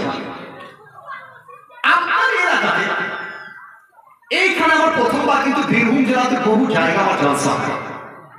তো আমি ছেলেদেরকে দেখি, কিছু কিছু ছেলে তাদের জুনুন প্রেমিকের মতো ঘুরে বেড়াচ্ছে। আমি বললাম, প্রেমিক? হে লাভার, বল কি কারণে তোর এই অবস্থা? তো সে বলে, জানেন আমি অমুককে ভালোবাসি, বা কোনো এমএলএ পিছন পিছন ঘুরে বেড়াই। আরে এমএলএ কে কেন করছিস? বলে তার এই গুণ আছে বলে ভালোবাসি। আমি বললাম, হে প্রেমিক বল, এমন কি তুই দেখছিস তোর প্রেমিকার মধ্যে এমন কি গুণ আছে যেটাকে তোকে পাগল করে দিচ্ছে? এমন কি গুণ তার মধ্যে রয়েছে যে যেটা তোকে অন্ধ করে দিয়েছে? তো সঙ্গে সঙ্গে সে বলে, হুজুর তার চেহারা আমাকে অন্ধ করে দিয়েছে, তার সুরত আমাকে অন্ধ করে দিয়েছে। আমি বললাম, বোঝা গেল, যদি এটাই তোমার তুর্রা ইমতিয়াজ হয়, এটাই যদি তোমার মাপকাঠি হয়, যে যে দেখতে সুন্দর তাকে দিল লাগাবে, যে দেখতে অতীব সুন্দর তার প্রতি দিলকে দেবে, খোদার কসম রাসূল নার প্রতি দিলকে লাগে। বুঝতে পারেননি হয়তো আপনারা, এটা বুঝতে পারেননি। সুবহানাল্লাহ রাসূল বলতেন, যদি আপনার মাপকাঠি এটাই হয়, যে দেখতে সুন্দর তাকে দিল দেব, যে দেখতে অতীব সুন্দর তাকে তার জন্য পাগল হবো, তো দিল তাহলে দিতে হলে আমার মুস্তাফাকে দিন আপনাকে। কারণ মুস্তাফার মতো এত সুন্দর আর দ্বিতীয় কেউ ছিল না, তৃতীয় কেউ ছিল না। একজন সাহাবে রাসূল হযরত হাসান বিন সাবিতকে জিজ্ঞাসা করা হলো, হে হাসান বিন সাবিত, তুমি বলো আমার মুস্তাফা কেমন ছিল? তো হযরত হাসান বিন সাবিত তিনি বলে, ওয়া আহসানু মিনকা লাম তারাকাতু আইনি ওয়া আজমালু মিনকা লাম তারিদিন নিসা খুলিকতা মুবাররাআন মিন কুল্লি আইবিন কাআন্নাকা কাদ খুলিকতা কামা তাশা। ইয়া রাসূলুল্লাহ, ইয়া হাবিবাল্লাহ, আপনার মতো এত গুড লুকিং আর দ্বিতীয় কাউ কেমন দেখে? আপনার মতো এত সুন্দর, শুধু সুন্দর নয় অতীব সুন্দর, কোন সন্তানের জন্ম কোন মা দিতে পারে। দুটো পাঠ হযরত হাসান বিন সাবিত তিনি আরবের ব্যক্তি ছিলেন, আরবকে দেখেছিলেন, বাইরের কোন কান্ট্রিকে হয়তো তিনি দেখেননি। হে হাসান, তুমি বললে কিসের জন্য, কি কারণে বললে? তা হযরত হাসান তিনি বলছেন, প্লিজ কাম হিয়ার, এখানে এসে চলো, we would like to go towards the holy angle, the leader of the angle. চলো আমরা যাব সমস্ত ফেরেশতাদের সর্দারের কাছে। বলে, who is this? তিনি কে? বলে, his name is জিবরাইল আলাইহিস সালাম। জিবরাইল আলাইহিস সালামের দরবারে যায়। তো জিবরাইল আলাইহিস সালামের দরবারে গিয়ে জিজ্ঞাসা করা হলো, হে জিবরাইল, বলো হাসান বিন সাবিত যে দাবি করছে নবী মুস্তাফার মতো এত সুন্দর কেউ নাই, হয়তো অন্য কোথাও থাকতে পারে, আপনার মত কি? What is your opinion? আপনার মতটা কি? তো হযরত জিবরাইল আলাইহিস সালাম তিনি বলেন, শোনো চলো, হযরত হাসান যেটা বলেছে সত্য বলেছে, সঠিক বলেছে, 100% সঠিক। কিভাবে? বলে, আমি জিবরাইল আলাইহিস সালাম, I am the leader of angles, আমি সমস্ত ফেরেশতাদের সর্দার। বলে, তাতে কি হয়েছে? তো জিবরাইল আলাইহিস সালাম তিনি বলেছেন, আমি হযরত আদম আলাইহিস সালামকে যখন জান্নাতের মধ্যে পরিভ্রমণ করতেন, আমি আদম আলাইহিস সালামকে আমি লক্ষ্য করেছিলাম। হযরত শীস আলাইহিস সালামকে দেখেছি, মুসা কালিমুল্লাহকে দেখেছি, ঈসা রুহুল্লাহকে দেখেছি, ইউসুফ আলাইহিস সালামকে দেখেছি, ইয়াকুব আলাইহিস সালামকে দেখেছি, আল্লাহর কালিমকে দেখেছি। হে জিবরাইল, তুমি মুস্তাফার মতো কাউকে কি দেখেছো? তো সঙ্গে সঙ্গে হযরত জিবরাইল আলাইহিস সালাম তিনি বলেন, কাল্লাতু মাশারিকাল আরদি ওয়া মাগারিবাহা লাম আরা মিসলা। শোনো, আমি আসমানকে দেখেছি, জমিনকে দেখেছি, উত্তর দেখেছি, দক্ষিণ দেখেছি, উপর দেখেছি, তাহতা সারা দেখেছি, সারা বিশ্বের কোণা কোণা, চাপ্পা চাপ্পা, কোষা দেখেছি। I cannot find out any other man like the holy prophet. আমি মুস্তাফার মতো দ্বিতীয় আর কাউকে দেখি। নারে তাকবীর, নারে তাকবীর, নারে ইসারা, মাসলাকে আলা ওলামায়ে আহলে সুন্নাহ, নারে তাকবীর, নারে ইসলাম। আমি মুস্তাফার মতো দ্বিতীয় কাউকে দেখি রে। আর এই হাদিসের তরজমা, এই হাদিসের ডিসকাস, এই হাদিসের ট্রান্সলেট করছেন চতুর্দশ मुस्तफा मुजाद्दिद आला हजरत তিনি এইভাবে বলেছেন यही बोले सिद्रा वाले चमन जहां के थाले सभी मैं चांद डाले तेरे खाए गाना पाया तुझे एक न एक बनाया तुझे हम है खुदाया तुझे हम है खुदाया। তাহলে বুঝতে পারলেন যে আমার মুস্তাফার মতো এত সুন্দর আর কেউ ছিল না।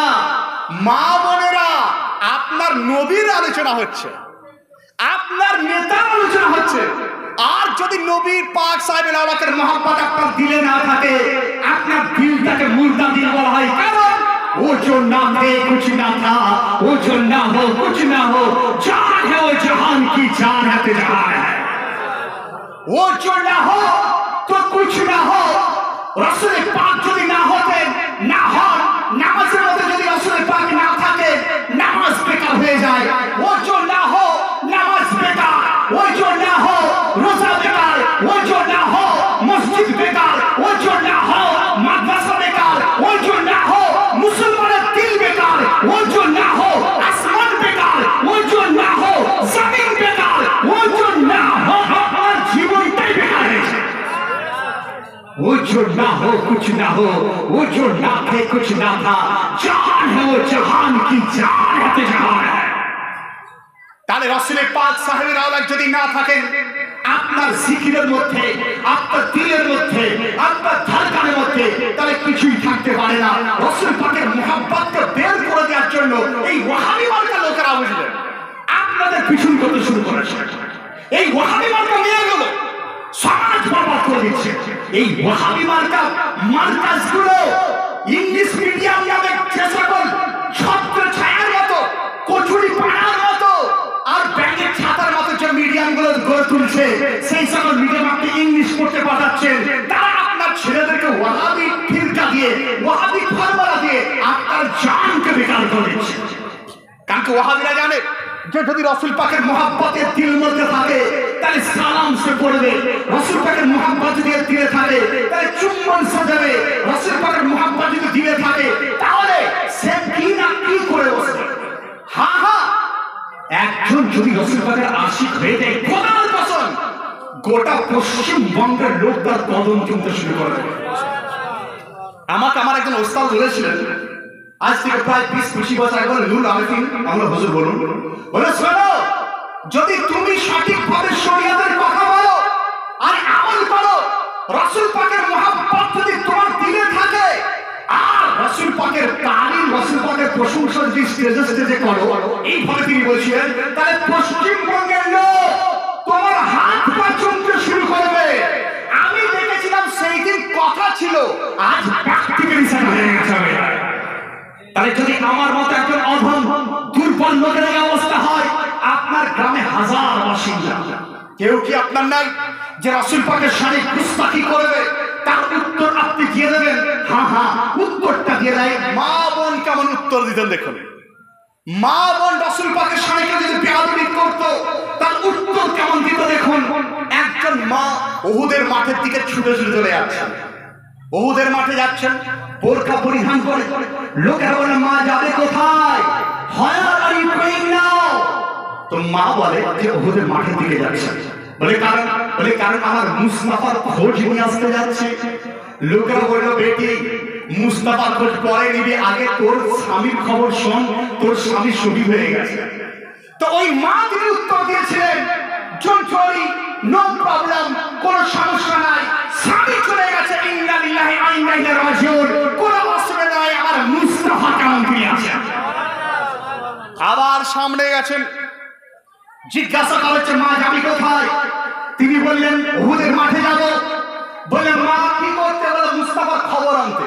বলে মুস্তাফার খবর পরে দেবে, আগে তোমার ছেলের খবর শোনো, তোমার ছেলে উহুদের মাঠে শহীদ হয়ে গেছে। মা বলছেন ডোন্ট ওয়ারি, কোনো সমস্যা নেই, আমার মুস্তাফা তিনি কেমন আছেন। আবার ছুটে চলে যাচ্ছেন, খবর পাচ্ছিলেন না। 3 নম্বর জায়গায় যখন চলে গেলেন, যাওয়ার পর জিজ্ঞাসা করা হলো মা যাবে কোথায়, তিনি বলেন মুস্তাফার খবর নিয়ে আসার জন্য, হুজুর কেমন আছে জানার জন্য। বলে মুস্তাফার খবর পরে নেবে, আগে শোনো তোমার ভাই শহীদ হয়ে গেছে। সঙ্গে সঙ্গে মা তিনি বলেছিলেন ইন্না লিল্লাহি ওয়া ইন্না ইলাইহি রাজিউন, কোনো সমস্যা নাই, আমার মুস্তাফা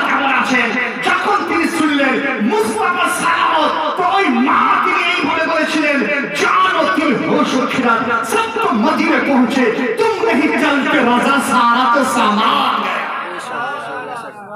তিনি যেন এটাই বলছিলেন যে আমি ये दिल ये जान ये तन ये मन ये धन सब कर दिया कुर्बान नबी के नाम पर रसूलुल्लाह के नाम पर তাই তো আল্লাহ হযরত কত সুন্দর শের বলেছেন দেখুন নাম শুনলে একটু দুই একটা শের আমি বলে দিই আমার শখ হচ্ছে उनके नाम पाक पर दिल जानो मां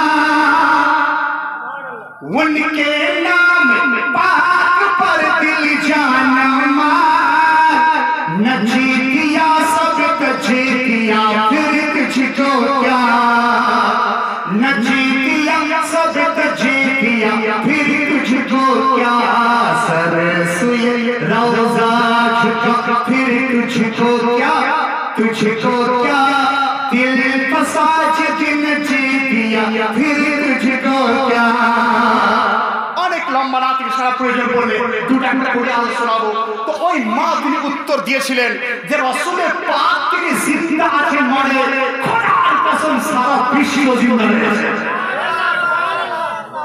ইশক কেন দেখুন আপনি বলেন হুজুর রাসূল পাকের প্রেম কেন দরকার আমি বললাম নামাজ পড়তেই হবে কিন্তু নামাজ যে জান্নাতে নিয়ে যাবে তার গ্যারান্টি নাই রোজা রাখতেই হবে কিন্তু রোজা রাখার দ্বারা যে আপনি জান্নাতে যাবেন নো গ্যারান্টি কোনো গ্যারান্টি নাই রাসূল পাকের মহব্বতের আলো যদি জ্বালাতে পারেন যদি জ্বালাতে পারেন ইশক যদি জ্বালাতে পারে ওই ইশক এত পাওয়ারফুল হাদিস শরীফের মধ্যে বিদ্যমান যে যখন আশিকে নবী জান্নাত আপনার পুল সিরাত উপর পার হবে পুল সিরাত মানে কি জাহান্নামের উপরের একটা রাস্তা জাহান্নামের উপরের রাস্তা যেটা চুলের থেকে শুরু তলোয়ার থেকে ধার সেই রাস্তার উপরে যখন একজন আশিকে নবী যাবে তো জাহান্নাম আল্লাহর দরবারে ফরিয়াদ করবে হে আল্লাহ তোমার এই বান্দাকে তাড়াতাড়ি যেতে বলো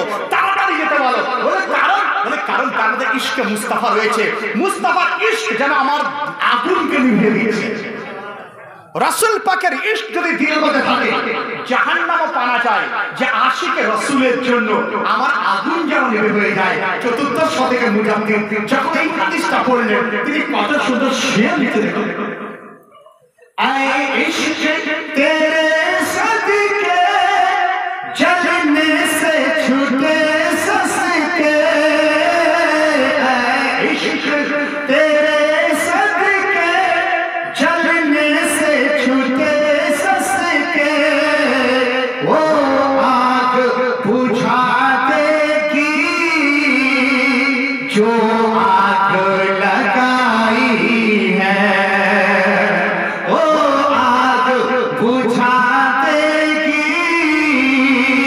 जो आग लगाई है सुनते हैं कि महशर में सिर्फ उनकी रसाई है तो रसूल पाके प्रेम যদি অন্তরে চলে আসে তো অন্তরের মধ্যে এমন একটা ভাব চলে আসে যে ভাবটার জন্য জাহান্নাম পর্যন্ত পানা চাইতে শুরু করে দেয় প্রেমিক প্রেমিক আছে না হে প্রেমিক তাহলে একটা ঘটনা তুমি পেলে তুমি ভালোবাসার কারণ চেহারা দেখে যদি হয় তাহলে আমার মুস্তাফার মতো চেহারা কারো সুন্দর নয় মুস্তাফাকে ভালোবাসা একদল লোক তারা দেখি এদিক ওদিক করছে আমাদের কোথায় বলে অমুক নেতার কাছে আমি অমুক নেতার পিছনে কেন ঘুরছো তো আমাকে উত্তর দিচ্ছে হুজুর যার চলে তার পিছনেই ছুটবো যার চলে তার পিছনেই যাব আমি বললাম যদি এটাই তোমার মাপকাঠি হয় এটাই যদি তোমার পরিবারের একটা মাপকাঠি হয় তাহলে রাসূলুল্লাহ পিছন ঘুরে শুরু করো যার চলে তার পিছন যদি ছোটা আপনি বলবেন তার পিছনে ছুটি তার চলে বলে তা আমি বললাম শুধু আপনার মিত্রপুরে নয় শুধু পশ্চিমবঙ্গে নয় শুধু ভারতের বুকে নয় সারা বিশ্বে যার চলে তিনি একমাত্র নবী মুস্তাফা যার কেউ না ताजुश शरिया अलैहि তিনি বলছেন जहां में उनकी चलती है वो दम में क्या से क्या कर दे जहां में उनकी चलती है जहां में बोल उनकी चलती है जहां में जहां में उल्टी चलती है वो दम में क्या से क्या कर दे, जमीन को आसमान कर दे, सुवैया को सावा कर दे। তাহলে যদি এটাই আপনার মাপকাঠি হয়, যার চলে তার পেছন পেছন ছুটবো, তো গরিব মুসলমান আর কাউরের পিছন নয়, নিজের মুস্তাফার পিছন পিছন ছুটার চেষ্টা করে। আজ কিছু লোক চাইছে যে এইগুলো মিটিয়ে দেবো, মুসলমানের নাম নিশানা মিটিয়ে দেবো। উত্তরপ্রদেশে চলে যান, উত্তরপ্রদেশে যাওয়ার পর যেগুলো মুঘল নামে মুঘল সরাই, নাম চেঞ্জ প্রয়াগরাজ, इलाहाबाद ना मुगल सराय আপনার দীনদয়াল, इलाहाबाद প্রয়াগরাজ সব চেঞ্জ করে পরিবর্তন। কারণ তারা জানে যদি এইগুলো থেকে যায় তাদের মধ্যে ইশকের আলো জ্বলতে শুরু হবে, আর মুসলমানদের মধ্যে ইশকের আলো জ্বলতে শুরু হয়ে যায়, তাহলে কি হবে? আমাদের পরিবর্তন তারা নিয়ে চলে আসবে, আমাদের চেঞ্জ তারা করার চেষ্টা করবে। कुछ देर की खामोशी, कुछ देर की खामोशी है, फिर शोर आएगा। आज जालिमों का दौर है, फिर हमारा दौर आएगा। बोलन लब्बैक या रसूल अल्लाह, लब्बैक या रसूल अल्लाह, लब्बैक या रसूल अल्लाह, लब्बैक या रसूल अल्लाह। दरूद शरीफ पढ़ें, अल्लाहुम्मा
খুব সুন্দর আপনারা শুনছেন। আর রাসূল পাকের শান বর্ণনা হচ্ছে, রাসূল পাকের শান বর্ণনা করব, কার কি যায় এসে যায় দেখার দরকার নাই, কারণ যা খাই তারই কথা আমরা বলবো। আপনারা কেন এদিক ওদিক কেন করেন? আর ওই বাতিলরা, ওই ওয়াহাবিরা কেন বলে নবীর সালাম চলে না? আর আপনার মতো লোকেরা কেন মুখ বন্ধ করে কেন থাকে? মুখ বন্ধ করা মানে আপনার রাসূলুল্লাহর প্রতি আপনার ভক্তি আপনার সঠিক না। উত্তর তাদেরকে দিয়ে দেন যেভাবে সাহাবীরা উত্তর তারা দিতেন। একজন সাহাবী যাকে উহুদের মাঠে কেন, বদরের মাঠে যে সাহাবীকে শহীদ করার চেষ্টা করা হয়েছিল, হযরত খাবিব তলোয়ারের নিচে মুশরিকরা রেখেছিল। উনার গর্দানে তলোয়ার রাখার পর ওই খাবিব, হযরত খাবিবকে বলেছিল, আবু সুফিয়ান তখন মুসলমান তিনি হননি, তিনি বললেন, হে খাবিব শোনো, লাউ আন্না রাসূলুল্লাহ আইয়াকুনু ফি মাকানিক, এইভাবে বললেন যে যদি তোমাদের নবী তোমার জায়গায় আজকে হতো আর তার গলার উপর যদি তলোয়ার হতো তাহলে তুমি কি করতে? তাহলে খাবিব তিনি বলেছিলেন, শোনো, তুমি কি ভাবছো আমাদের তাড়াতে চাইছো? আমরা এমন আশিক, যদি আমার মুস্তাফার পায়ের তলায় একটা কাঁটা ঢুকে যায় তো আমরা বেজান হয়ে যাই, কাঁটা বের করে দেব। হযরত বেলালকে জিজ্ঞাসা করা হলো, হে বেলাল, এত অত্যাচার তোমার উপর হচ্ছে, তোমাকে পাথর চাপিয়ে রাখা হয়েছে, তোমাকে রোদ্রের মধ্যে শুয়ে রাখা হয়েছে, তোমাকে জ্বলন্ত আগুনের উপরে, জ্বলন্ত বালির উপরে রাখা হয়েছে, তার নবীর নাম কেন বলছো না? তো বেলাল তিনি বলেছিলেন, বেলাল বলেছিলেন যে আমার দিল থেকে রাসূলের নাম বের করবে। শোনো, মেসেজ তিনি দিয়েছিলেন যে যখন কেউ হাড়ি কিনতে যায় সেই হাড়ি থেকে টং টং করে বাজিয়ে দেখে নেয়, মাটির হাড়ি বাজাতে গিয়ে টং টং করে বাজছে কিনা দেখে নেয়, যদি টং টং আওয়াজ হয় জানে যে মাটিটা হাড়িটা কোনো ফাটা ফুটো নয়, সঠিক রয়েছে। বেলাল তিনি উত্তর দিয়েছিলেন যে আমাকে কেন জিজ্ঞাসা করছো? আমার রব আমাকে পরীক্ষা করছেন, টং টং করে দেখছেন যে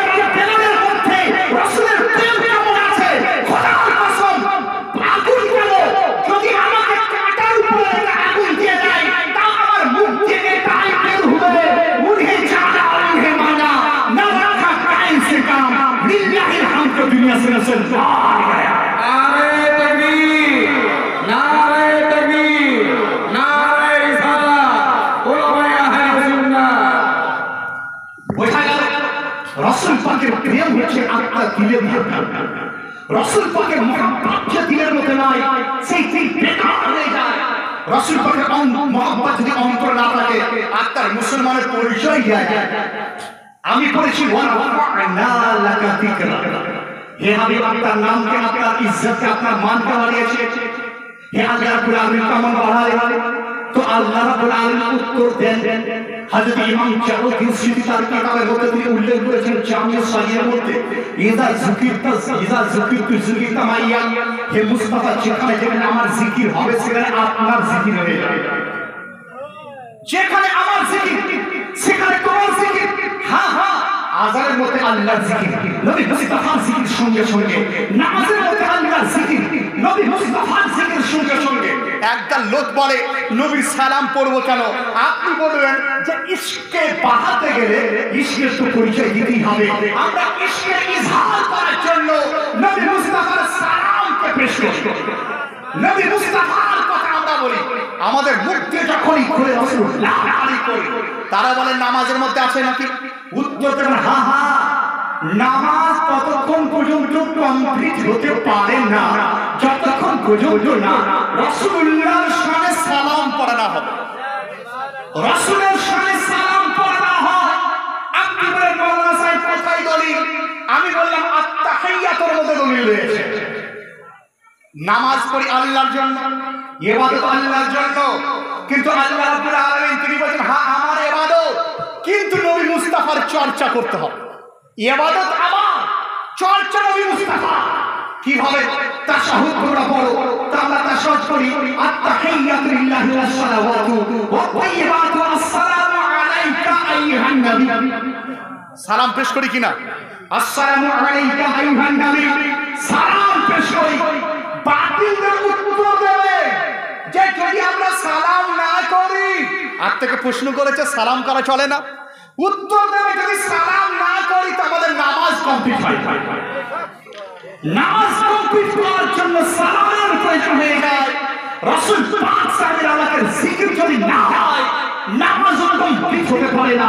তো মুসলমান আল্লাহ রাব্বুল আলামিন ইরশাদ করে ওয়া রাফা'না লাকা যিকরাক, হে হাবিব আপনার মান, আপনার ইজ্জতকে বাড়িয়েছি। যাই হোক, আমি আমার বক্তব্যকে শেষের দিকে নিয়ে আসতে চেষ্টা করি, কারণ পরবর্তী বক্তব্য রয়েছে আর উন্নতি কল্পের জলসা, যে কারণ থেকে কারেকশন আপনারা দিতে হবে। আর আমি যদি বলে শেষ করে দিই, জোশ তো আলহামদুলিল্লাহ আপনাদের একদম জোয়ানি জোশ হয়েছে। আপনারা চান যে আরো 1.5 ঘন্টা হোক, কিন্তু অত নাই ভাইরা। আলহামদুলিল্লাহ পরবর্তীকালে কোথাও আবার আমাকে শুনবেন বা অন্য জায়গায় আপনারা যাবেন। তো আজ আপনাদের উদ্দেশ্য যেটা বড় উদ্দেশ্য যে আপনারা কোথাও কোন জায়গাতে পিছপা হবেন না, আর কাউরে এগুলি সেগুলি করে বেড়াতে পারবেন না, এগুলি সেগুলি করবেন না। কারণ যাদের একটাই গলি রয়েছে, আলা হযরত তিনি বলছেন ফিরকে গলি গলি দবা ছোট করে সবকে খায় কিউ দিল কো চাহলে দে খোদা তেরি গলি সে যায়। রাসূলুল্লাহর চর্চা করুন, আপনার চর্চা লোক কত শুরু হয়ে যায়। रसूल की तारीफ करते रहिए, लोगों पर राज करते रहिए। रसूलेर तारीफ করুন, লোক আপনার জিকির করতে শুরু হবে। এমন তারিফ করুন যেন বলে পাগল হয়ে গেছে। ইয়ং ছেলে দাড়ি রাখছে, লজ্জা নাই। রসুলের প্রেম বলছে দাড়ি নাই। এই সকল আধুরা প্রেমের কথা আমি বলছি না। বলছে প্রেম হচ্ছে সেই প্রেম যে আপনি চলুন যেন আপনাকে মজনু বলতে শুরু করে, মজনু বলতে শুরু করে যে রাসূলুল্লাহর আশিক একজন যাচ্ছেন। আলা হযরতের নাম আপনারা শুনেছেন, চতুর্দশ শতকের মুজাদ্দিদ, যিনি 1400 কিতাবের লেখক, যার আব্বাজান হযরত নাকি আলী খান, উনাকেও উনার সময়ের লোকেরা আলা হযরত বলতেন। উনার দাদা রাজা আলী খান, উনার দাদা তার বাবা আজম আলী খান। তো আলা হযরত জমিদারও ছিলেন, 1400 কিতাব লিখেছিলেন। উনার দুই সন্তান, দুই জনাই আল্লাহওয়ালা ছিলেন। হযরত হামিদ বিল্লাহ, হযরত মুরবি আজিম। আলা হযরতকে জিজ্ঞাসা করা হলো, হে আলা হযরত আহমদ রাজা, আপনার পরিচয় কি? যদি আপনি আমাকে জিজ্ঞাসা করেন, আপনাকে যদি জিজ্ঞাসা করি, আপনি বলেন আমার নাম অমুক, আমার বাড়ি মিত্রগ্রামের এই পাড়াতে, আমি এই ঘরের ছেলে, দুই ভাই তিন বোন, অমুক ক্লাস মতো করেছি, এই ইন্ট্রোডাকশন আপনি দেবেন। তো আলা হযরত যখন জিজ্ঞাসা করা হলো, ও আহমদ রাজা, হাউ টু আইডেন্টিফাই, তোমার পরিচয় কি করে পাওয়া যাবে?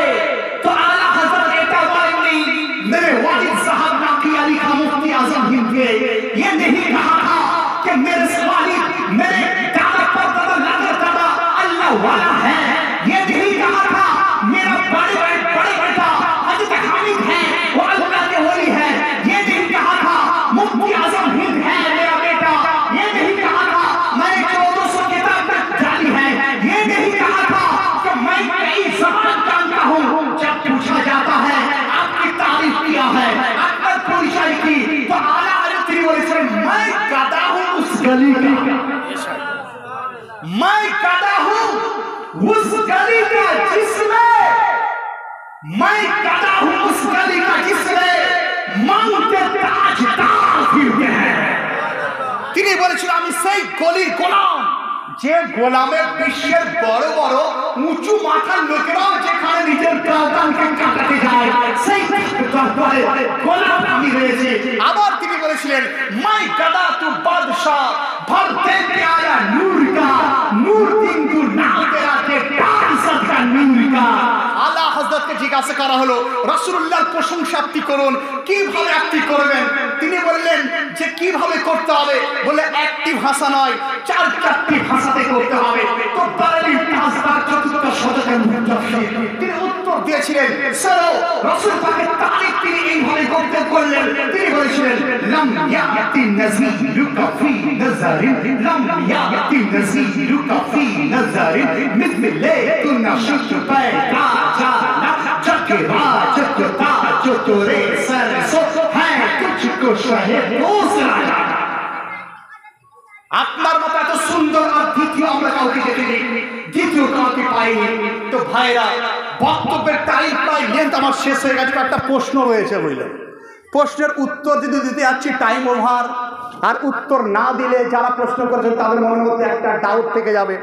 তো আপনারা প্রশ্ন করতে পারেন, কারণ আমি বাঁকুড়া জেলায় আমাদের ওখানে একটা বাজার রয়েছে বুঝলেন, রসুলপুর বলে, তো ওখানে একজন বিখ্যাত কোটিপতি লোক আছে। তো আমাকে পাওয়ার পর বলেছে আপনাকে 3 ঘন্টা 2 ঘন্টার সময়, 2 থেকে 3 ঘন্টা সময় লাগবে। আমাদের কেন? বলে আমাদের মনে ডাউট আছে, কোশ্চেন আছে। আমাদের অন্য কাউকে করেন না, বলে মৌলভী সাহেব, মুফতি সাহেব শুনুন, আমাদের বাড়িতে কেউ যদি কোনো আলিম আসে তাকে 1 থেকে 2 মিনিটের বেশি টাইম দিই না। কোথা থেকে এসছেন, কোন মাদ্রাসা থেকে, কত টাকা কাটতে হবে কাটুন, যান টাকা দিয়ে চলে যাবে। আমরা তাহলে আমিও তো মৌলভী, আমি তো মৌলানা, তো আমাকে কেন এত টাইম দেবেন কেন? বলতে জানেন আমরা ভালো জানি কে ভোর পাস আর কে বিএ পাস আর কে এমএ পাস আমাদের জানতে হবে। আপনাকে জিজ্ঞাসা করবো তো মোটামুটি 2 ঘন্টা থেকে 2.5 ঘন্টা জাকাতের মশলা জিজ্ঞাসা করেছে বললেন। আলহামদুলিল্লাহ তাদেরকে উত্তর আমি দিয়েছিলাম। দেখুন এখানে কয়েকটা প্রশ্ন আছে, এবার প্রশ্ন যে বিতর্ক হয়, যদি আপনার মনে হয় যে উত্তরটা ঠিক হলো না, আলহামদুলিল্লাহ আপনি আমার সাথে কন্ট্যাক্ট করবেন, তার তাসফি জবাব দেওয়ার চেষ্টা আমি করবো এবং দলিলটা আপনাকে দিয়ে দেবো। এখন শুধু উত্তরটা দিচ্ছি, দলিল নয়, উত্তর দিচ্ছি। যদি দলিল চান আমার সাথে কন্ট্যাক্ট করবেন, সুন্নি দর্পণ করে। আমি 42টি বই লিখেছি বললেন, রাসূলুল্লাহর গোলাম, আমার জিন্দগি আমি রাসূলুল্লাহর গোলামিতে আমি কাটিয়েছি, কাটাচ্ছি বললেন। যেন আমার চলন ফিরন পলন এটাই বলে, লোকের যেন দেখার পর এটাই বলার চেষ্টা করে যে আশিকে নবী তো বটে, একজন আশিকে নবীর গোলাম হচ্ছে নুরুল আরফিন।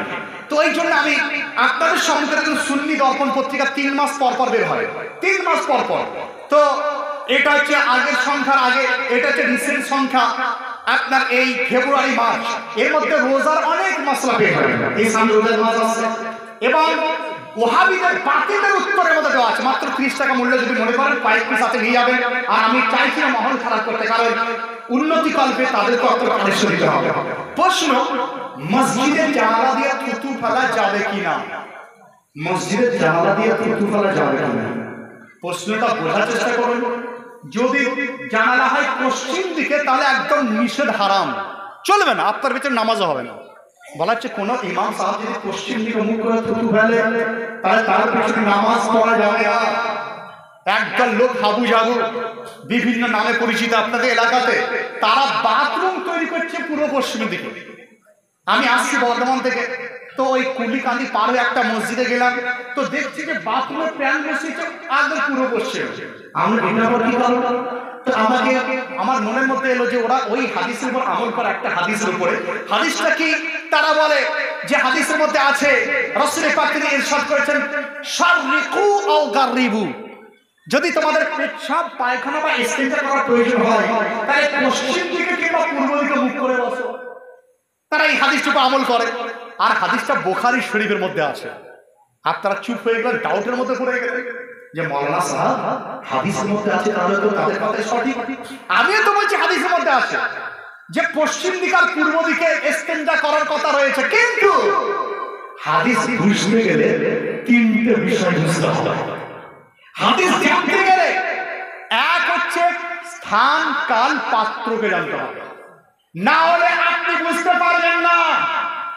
আপনি বলেন কি কারণে? আমি বললাম রাসূল পাক তিনি বলেছেন বুখারী শরীফের প্রথম খণ্ডের হাদিস, ইযা আতা আহাদুকুমুল গায়াত, তোমরা যখন কেউ তোমাদের মধ্যে বাথরুম যাবে তারা যেন কিবলার তাজিম করে, মানে কাবার দিকে মুখ করে না বসে, কিবলার তাজিম করে। ফাশাররিকু আও গাররিবু এইভাবে হুজুর এসব পরে এরশাদ এসেছে।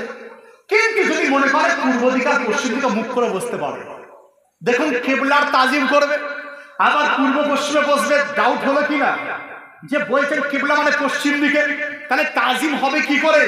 পরে যা আসছে পূর্ব দিকে আর পশ্চিম দিকে ইস্তেঞ্জা করো, আসবে কি করে? আমি বললাম হাদিস বুঝতে গেলে স্থান, কাল, পাত্র বুঝতে হবে। প্রথম জানতে হবে এটা কোন স্থানের জন্য বলেছেন। আপনি যদি আমি এখানে বলি যে হ্যাঁ আমার এলাকাতে এত সুন্দর আপেল জন্মায়, আপেল এত সুন্দর হয় যে জান তল হয়ে যায় খেয়ে, আপনি বলেন পাগলা চলে এসেছে, কারণ আপেল তো এখানে হয় না, কারণ এই পাত্র স্থানটা আমি ভুল বলছি। যদি আমি আবার কাশ্মীরে বলতাম যে apple is the delicious food, apple হচ্ছে খুব মিষ্টি ফল, এত সুন্দর আমাদের এলাকায় উৎপন্ন হয়, আপনি কোনো সুটেবল কথা বলছেন, কারণ আপনি কাশ্মীরের মধ্যে রয়েছেন আর কাশ্মীরের কথা বলছেন। যদি আমি এখানে দাঁড়িয়ে বলি মিত্রপুরের কয়লা খনি থেকে অনেক কয়লা পাওয়া যাচ্ছে, আমাদের কয়লা খনি থেকে, আপনি বলুন পাগল চলে এসছে, একে বিহারে রাঁচি বানাতে হবে। কিন্তু আবার এটা যদি আমি বর্ধমানের ওই এলাকায় যেখানে কয়লা পাওয়া যায় ওই এলাকায় যদি আমি চলে যাই, তা আপনি বলেন না আপনি ঠিক স্থানেতে কথা বলছেন। রাসূল পাক তিনি ইরশাদ করলেন তোমরা যখন বাথরুমে যাবে কিবলার সম্মান করবে, কাবার সম্মান করবে, প্রয়োজন হলে পূর্ব দিকে পশ্চিম দিকে ইস্তেঞ্জা করতে পারো। বোঝা গেল নিশ্চয় এটা ভারতের জন্য নয়, পাকিস্তানের জন্য নয়, খোদার কসম রাসূল পাক এই হাদিসটা মদিনার বাসীদের জন্য বলেছিলেন। মদিনা শরীফ থেকে কিবলা আপনার পূর্ব পশ্চিমে নয়, মদিনা শরীফ থেকে কিবলা দক্ষিণ দিকে হয়ে যায়। আর হাদিসের বর্ণনাকারী হযরত আইয়ুব আনসারী, আনসারী তাদেরকে বলা হয় যারা মদিনা শরীফের বাসিন্দা। তাহলে বোঝা গেল হাদিসকে সঠিক জায়গায় যদি ফিট করা যায় আহলে সুন্নাতুল জামাতের দামানকে ধরতে হবে। তারা বলছে যে নাভির নিচে কোথাও হাদিস নাই। আমি চ্যালেঞ্জ করে যাচ্ছি, আবার করে যাচ্ছি, গত কয়েক মাস আগে মিত্রপুরে বলেছেন, আজ বলে যাচ্ছি, যদি সিয়াসিত্তায় একটা হাদিস দেখায় যে এখানে হাত বাঁধতে হবে 1 লাখ টাকা, এখানে হাত বাঁধা দেখাতে হবে। হ্যাঁ এখানে হাত মেয়েরা বাঁধবে, মেয়েদের জন্য হাত এখানে, ছেলেদের জন্য হাত নাভির নিচে, আর আমাদের হাদিস সিয়াসিত্তার মধ্যে রয়েছে। যদি বলে দেখাবো, ফোনের মধ্যেই কন্ট্যাক্ট করে দেবে, দলিল দিতে হবে। একজন বুঝলেন খুঁজে খুঁজে একটা দলিল পেয়েছে, সে বললে হ্যাঁ মনির স্যারকে বলে 1 লাখ টাকা যেন আমাকে সঙ্গে সঙ্গে ফোন পে করে দেয়। আমরা দলিলটা আগে দে আর ফোন পে নাম্বার দে, দলিল আগে দে, ফোন পে নাম্বার দে। দলিল দিতে শুরু করলে আবু দাউদ শরীফের হাদিস মিলেন, সেখানে একজন তাবেঈন, তারপরে সাহাবী নয়, একদম রাসূলুল্লাহ থেকে বর্ণনা করা হচ্ছে। তাবেঈন মানে যারা সাহাবীদেরকে দেখেছিলেন তাদের তাবেঈন বলা হয়, আর সাহাবী তাদেরকে বলা হয় যারা নিজেরা ঈমানি হারাতে আমার মুস্তাফাকে দেখেছিলেন, রাসূলুল্লাহকে দেখেছিলেন। তো তাবেঈ বর্ণনা করছেন সাহাবীকে বাদ দিয়ে রাসূলুল্লাহ থেকে, আর তাদের ইমাম যেটাকে যারা হাদিসকে জয়ীফ বলে, জাল বলে, তার নাম আলবানি। আলবানির কথা মতো যদি সাহাবী বাদ চলে যায়, সেই হাদিসটার উপর আমল করা যাবে না। আমি বললাম তোরাই তো তোদের ঘরের লাঠি, তোদের বাড়ির ছুটা, সেই দলিল কেন আমাকে দেওয়ার চেষ্টা করছিস? অন্য লোককে দিবি, হয়তো সে মানতে পারে। নুরুল আরেফিনকে একটা দলিল দিতে আসিস না। যে চুপ হয়ে গেল, বললেন না সত্যি তো বলার উদ্দেশ্য এটাই যে বাতিল লোকেরা এমন শুরু করেছে, বুঝলেন, রাসূলুল্লাহর প্রেমকে আপনার দিল থেকে দূর করার চেষ্টা করছে। যাই হোক, তাহলে মসজিদের জানালা যদি পশ্চিম দিকে হয়, তাহলে থুতু ফেললে তার পিছনে নামাজ, ইমাম যদি হয় তার পিছনে নামাজ পড়া জায়েজ হবে না, আর আপনারা ফেলবেন না। যদি ডান দিক বাম দিক মানে উত্তর দক্ষিণে জানলা হয়, যদি কারোর বাড়ি থাকে, তাও কিন্তু আপনাকে শরীয়ত ইজাজত দেয়। কারণ প্রতিবেশীর হক আদায় করা আপনার কর্তব্য। যদি রাস্তা থাকে, রাস্তায় থুতু ফেলে যদি চলে যায়, তার গায়ে পড়বে বলে কেমন নামাজি, আপনার বদনাম হয়ে যাবে, আর আপনার জন্য ইমাম সাহেবের বদনাম হয়ে যাবে। পচা পুঁটি মাছ খেয়ে ইলিশ মাছের বদনাম শুরু করতে পচা পুঁটি মাছ খাওয়ার পর বলে ইলিশ মাছটা বাদ। অতএব এই কাজ করবেন না। যদি একান্তই থুতু ফেলতে হয়, তার জন্য একটা ডাস্টবিন মসজিদের বাইরের অংশ হাতে রাখুন, সেখানে যেন থুতু ফেলে না এপাশ না ওপাশ না সামনে, কোথাও রাখা চলে না। উত্তরটা আশা করি আপনি পেয়ে গেছেন। আর দলিল কি দেবো? আহলে হাদিসে জানা যায় যাওয়া যাবে কিনা? আহলে হাদিস যারা, তারা রাসূলুল্লাহর সঙ্গে এমন বেয়াদবি করেছে, বুঝলেন, রাসূলুল্লাহর মিলাদ আমরা মানাই, তারা বলছে এটা ওই কৃষ্ণর লীলার সমতুল্য, তারা বলেছে। আমার মুস্তাফা হোসেন এই কথা বললে আশিক সহ্য করবে? আশিক সহ্য করবে? আশিক সহ্য করবে? বিখ্যাত শায়েখ ডক্টর ইকবাল তিনি বলেছিলেন কি মোহাম্মদ সে ওয়াফা তूने तो हम तेरे हैं ये जहां चीज है किया लौह कलम तेरे हैं। যদি মুস্তাফার তাবেদারি করে দাও, তাহলে সমস্ত বিশ্ব কেন লৌহ কলম তোমার হয়ে যাবে। আবার তিনি বলছেন मोहम्मद की मोहब्बत दीन हक की शर्त अव्वल है, अगर इसमें है जाए कुछ खामी तो सब कुछ नामुकम्मल है। রাসূল পাকের मोहब्बत যদি কোনো খামি চলে আসে, আপনার জিন্দেগি বেকার হয়ে যাবে। অতএব তাদের জানাজা যাওয়া চলবে না। যারা মুস্তাফার দুশমন, বাপ হলেও তার জানাজা যাওয়া চলবে না। যদি গায়ের মুকাল্লিদ হয়, মা যদি হয়, তার জানাজায় যাওয়া চলবে না। দলিল নিয়ে যান। বাপ যদি ওহাবি হয়, তার জানাজা যাওয়া চলে না। হাদিসের মধ্যে বর্ণিত হযরত উম্মে হাবিবার নাম আপনারা শুনেছেন, যে উম্মে হাবিবা উম্মাহাতুল মুমিনিন, সমস্ত মুমিনদের মা যিনি ছিলেন। কার মেয়ে? হযরত আবু সুফিয়ানের মেয়ে তিনি ছিলেন। হযরত আবু সুফিয়ান তখন ইসলাম নিয়ে আসেননি। মেয়ের বাড়িতে এলেন। মেয়ের বাড়িতে যখনই প্রবেশ করছে, ওখান থেকে হযরতে উম্মে হাবিবা করছেন কি, ওই কাপড় মানে আপনার রাসূলুল্লাহর বিছানাটা গুটিয়ে নিচ্ছেন, টেনে নিচ্ছেন। তো আপনার আবু সুফিয়ান তিনি সেই সময় বললেন যে বেটি, আমি তোর বাপ, কি আমি কি বিছানার যোগ্য নয়, না বিছানাটা আমার যোগ্য নয়? আমি কি বিছানার যোগ্য নই, না বিছানা আমার যোগ্য নয়? হযরতে উম্মাহাতুল মুমিনিন তিনি বলেছেন, বাপ শোনো, তুমি এখন বিধর্মী রয়েছো, সুতরাং বিছানা তোমার যোগ্য। এটা কেন? তুমি বিছানার যোগ্য তুমি বিছানার যোগ্য নও, কারণ তুমি বেঈমান, তুমি এনেছো। আর রিসেন্ট একজন ওলিম ইন্তেকাল করলেন, যার নাম আল্লামা আশিকুর রহমান। কোথায়? এলাহাবাদে মাদ্রাসায় চাকরি করতেন। যারা পুরাতন আলীর নাম শুনেছেন, শুনেছেন আল্লামা আশিকুর রহমান। তিনি পুরীর একজন পণ্ডিত ঘরের সন্তান, বিখ্যাত ব্রাহ্মণ ঘরের ছেলে তিনি ছিলেন। ওনার জিন্দেগিকে হযরত মুজাহিদ মিল্লাত পরিবর্তন করে দিয়েছেন। মুজাহিদ মিল্লাত ট্রেনের মধ্যে যাচ্ছিলেন, আল্লামা আশিকুর রহমান তখন ইসলাম গ্রহণ করেননি। একদম পুরো খাঁটি ড্রেস পরে ব্রাহ্মণ সেজে পুজো করতে যাচ্ছিলেন। তো নজর পড়ল মুজাহিদ মিল্লাতের, বাহাস হলো। আল্লামা আশিকুর রহমান সাহেব তিনি কালমা তাইয়্যিবা পড়ে নিয়ে এসেছিলেন। কালমা পড়ার পর এলাহাবাদে ছিলেন, কোনদিন আর কুড়িত কোনদিন যাননি। একদিন তার মা চলে গেছেন এলাহাবাদে ঠিকানা নিয়ে, যে বেটা তো মুসলমান গ্রহণ করেছে, ইসলাম ধর্ম গ্রহণ করেছে, বেটার সঙ্গে দেখা করে আসে। মাদ্রাসার দুতলাতে আল্লামা আশিকুর রহমান বসে আছেন। নিচেতে গেছে, নিচেতে তার মা এসেছে। ছেলেকে পাঠিয়েছেন যে আমি আশিকুর রহমান সাহেবের মা এসেছি, আমি ব্রাহ্মণ ঘরের মেয়ে। তো বলে দাও তোমার মা দেখা করতে এসেছে। উপর থেকে আল্লামা আশিকুর রহমান চিৎকার করে বলছেন যে ওই মেয়েকে বলে দে যার ঈমান নাই তার সঙ্গে মা বেটার কোনো সম্পর্ক থাকতে পারে না, কোন সম্পর্ক নাই, নো রিলেশন। তাহলে যদি মা বেঈমান যদি হয়ে যায় তার সঙ্গে কোনো সম্পর্ক রাখা যায় না, যেটা আল্লাহ ওয়ালা আমাদেরকে দেখেছেন।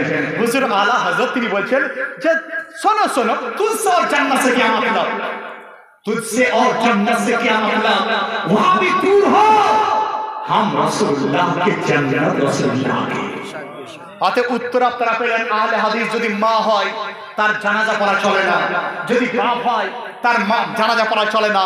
কারণ আহলে হাদিস আমাদেরকে কি বলেছে জানেন? বলছে হানাফিরা মুশরিক, বলে নওয়াজুবিল্লাহ।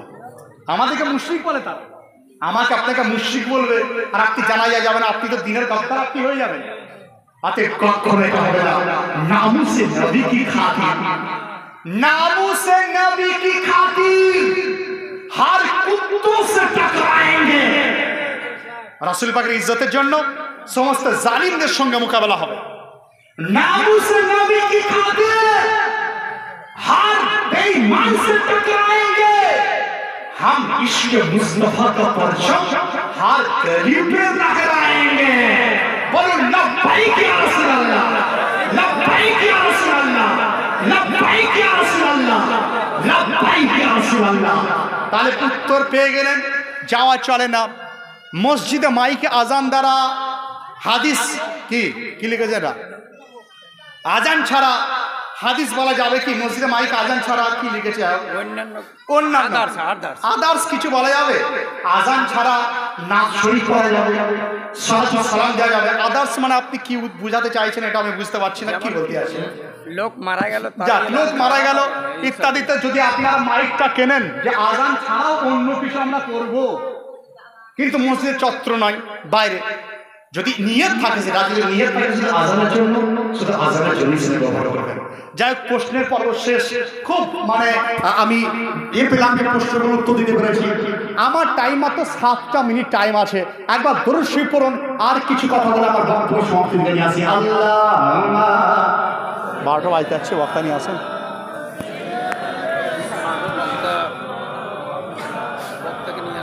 মুহাম্মদ ওয়া আলা আলিহি কবিরউদ্দিন সাহেব আছেন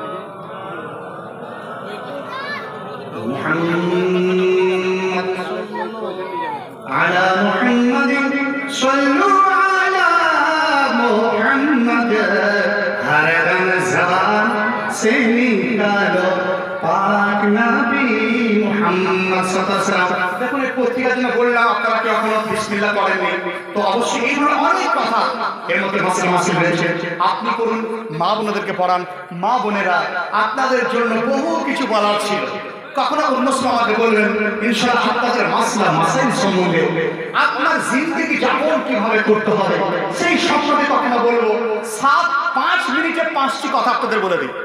5টি কথা এটাই যে আমার মুস্তাফার হাত মুবারক ছিল অতুলনীয়, আমার মুস্তাফার পা মুবারক ছিল অতুলনীয়, আমার মুস্তাফার চেহারা মুবারক ছিল অতুলনীয়, আমার মুস্তাফার দেওয়ার ক্ষমতা ছিল অতুলনীয়, আমার মুস্তাফার শোনার ক্ষমতা অতুলনীয়, আমার মুস্তাফার প্রদান করার ক্ষমতা অতুলনীয়, আর আমার মুস্তাফা শাফাআত করার ক্ষমতা হচ্ছে অতুলনীয়। রাসূল পাক সাল্লাল্লাহু আলাইহি কিয়ামতের মাঠে শাফাআত যখন করবেন তাকে শাফাআতে কুবরা বলা হয়। তাই রাসূলের তারিখ কেন প্রয়োজন? এক কথায় এটা বলবেন যে যখন কেউ সাথ দেবে না, যখন বাপ সাথ দেবে না, মা সাথ দেবে না, বেটা সাথ দেবে না, বেটি সাথ দেবে না, স্ত্রী সাথ দেবে না, কাল কবরের মধ্যে কিয়ামতের মাঠে আমার মুস্তাফা ইয়া হাবলি উম্মতি, ইয়া উম্মতি বলে আপনার ফরিয়াদ তিনি ইনশাআল্লাহ করবেন। তাই তো আল্লাহ তিনি বলেন, উনকে সিওয়া রাজা কোই হাবি नहीं जहां गुजरा करे किसर पे पितर को खबर ना हो, इस्लाम जिंदाबाद। রাসূল পাক সাল্লাল্লাহু আলাইহি ওয়াসাল্লামের উম্মতি আমরা যেন সবসময় জিন্দা থাকি। রব্বুল আলামিন যেন আমাদেরকে আপনাদেরকে ইসলামকে জানার বোঝার তৌফিক দান করেন। বেশি বেশি করে আমল করার তৌফিক দান করেন।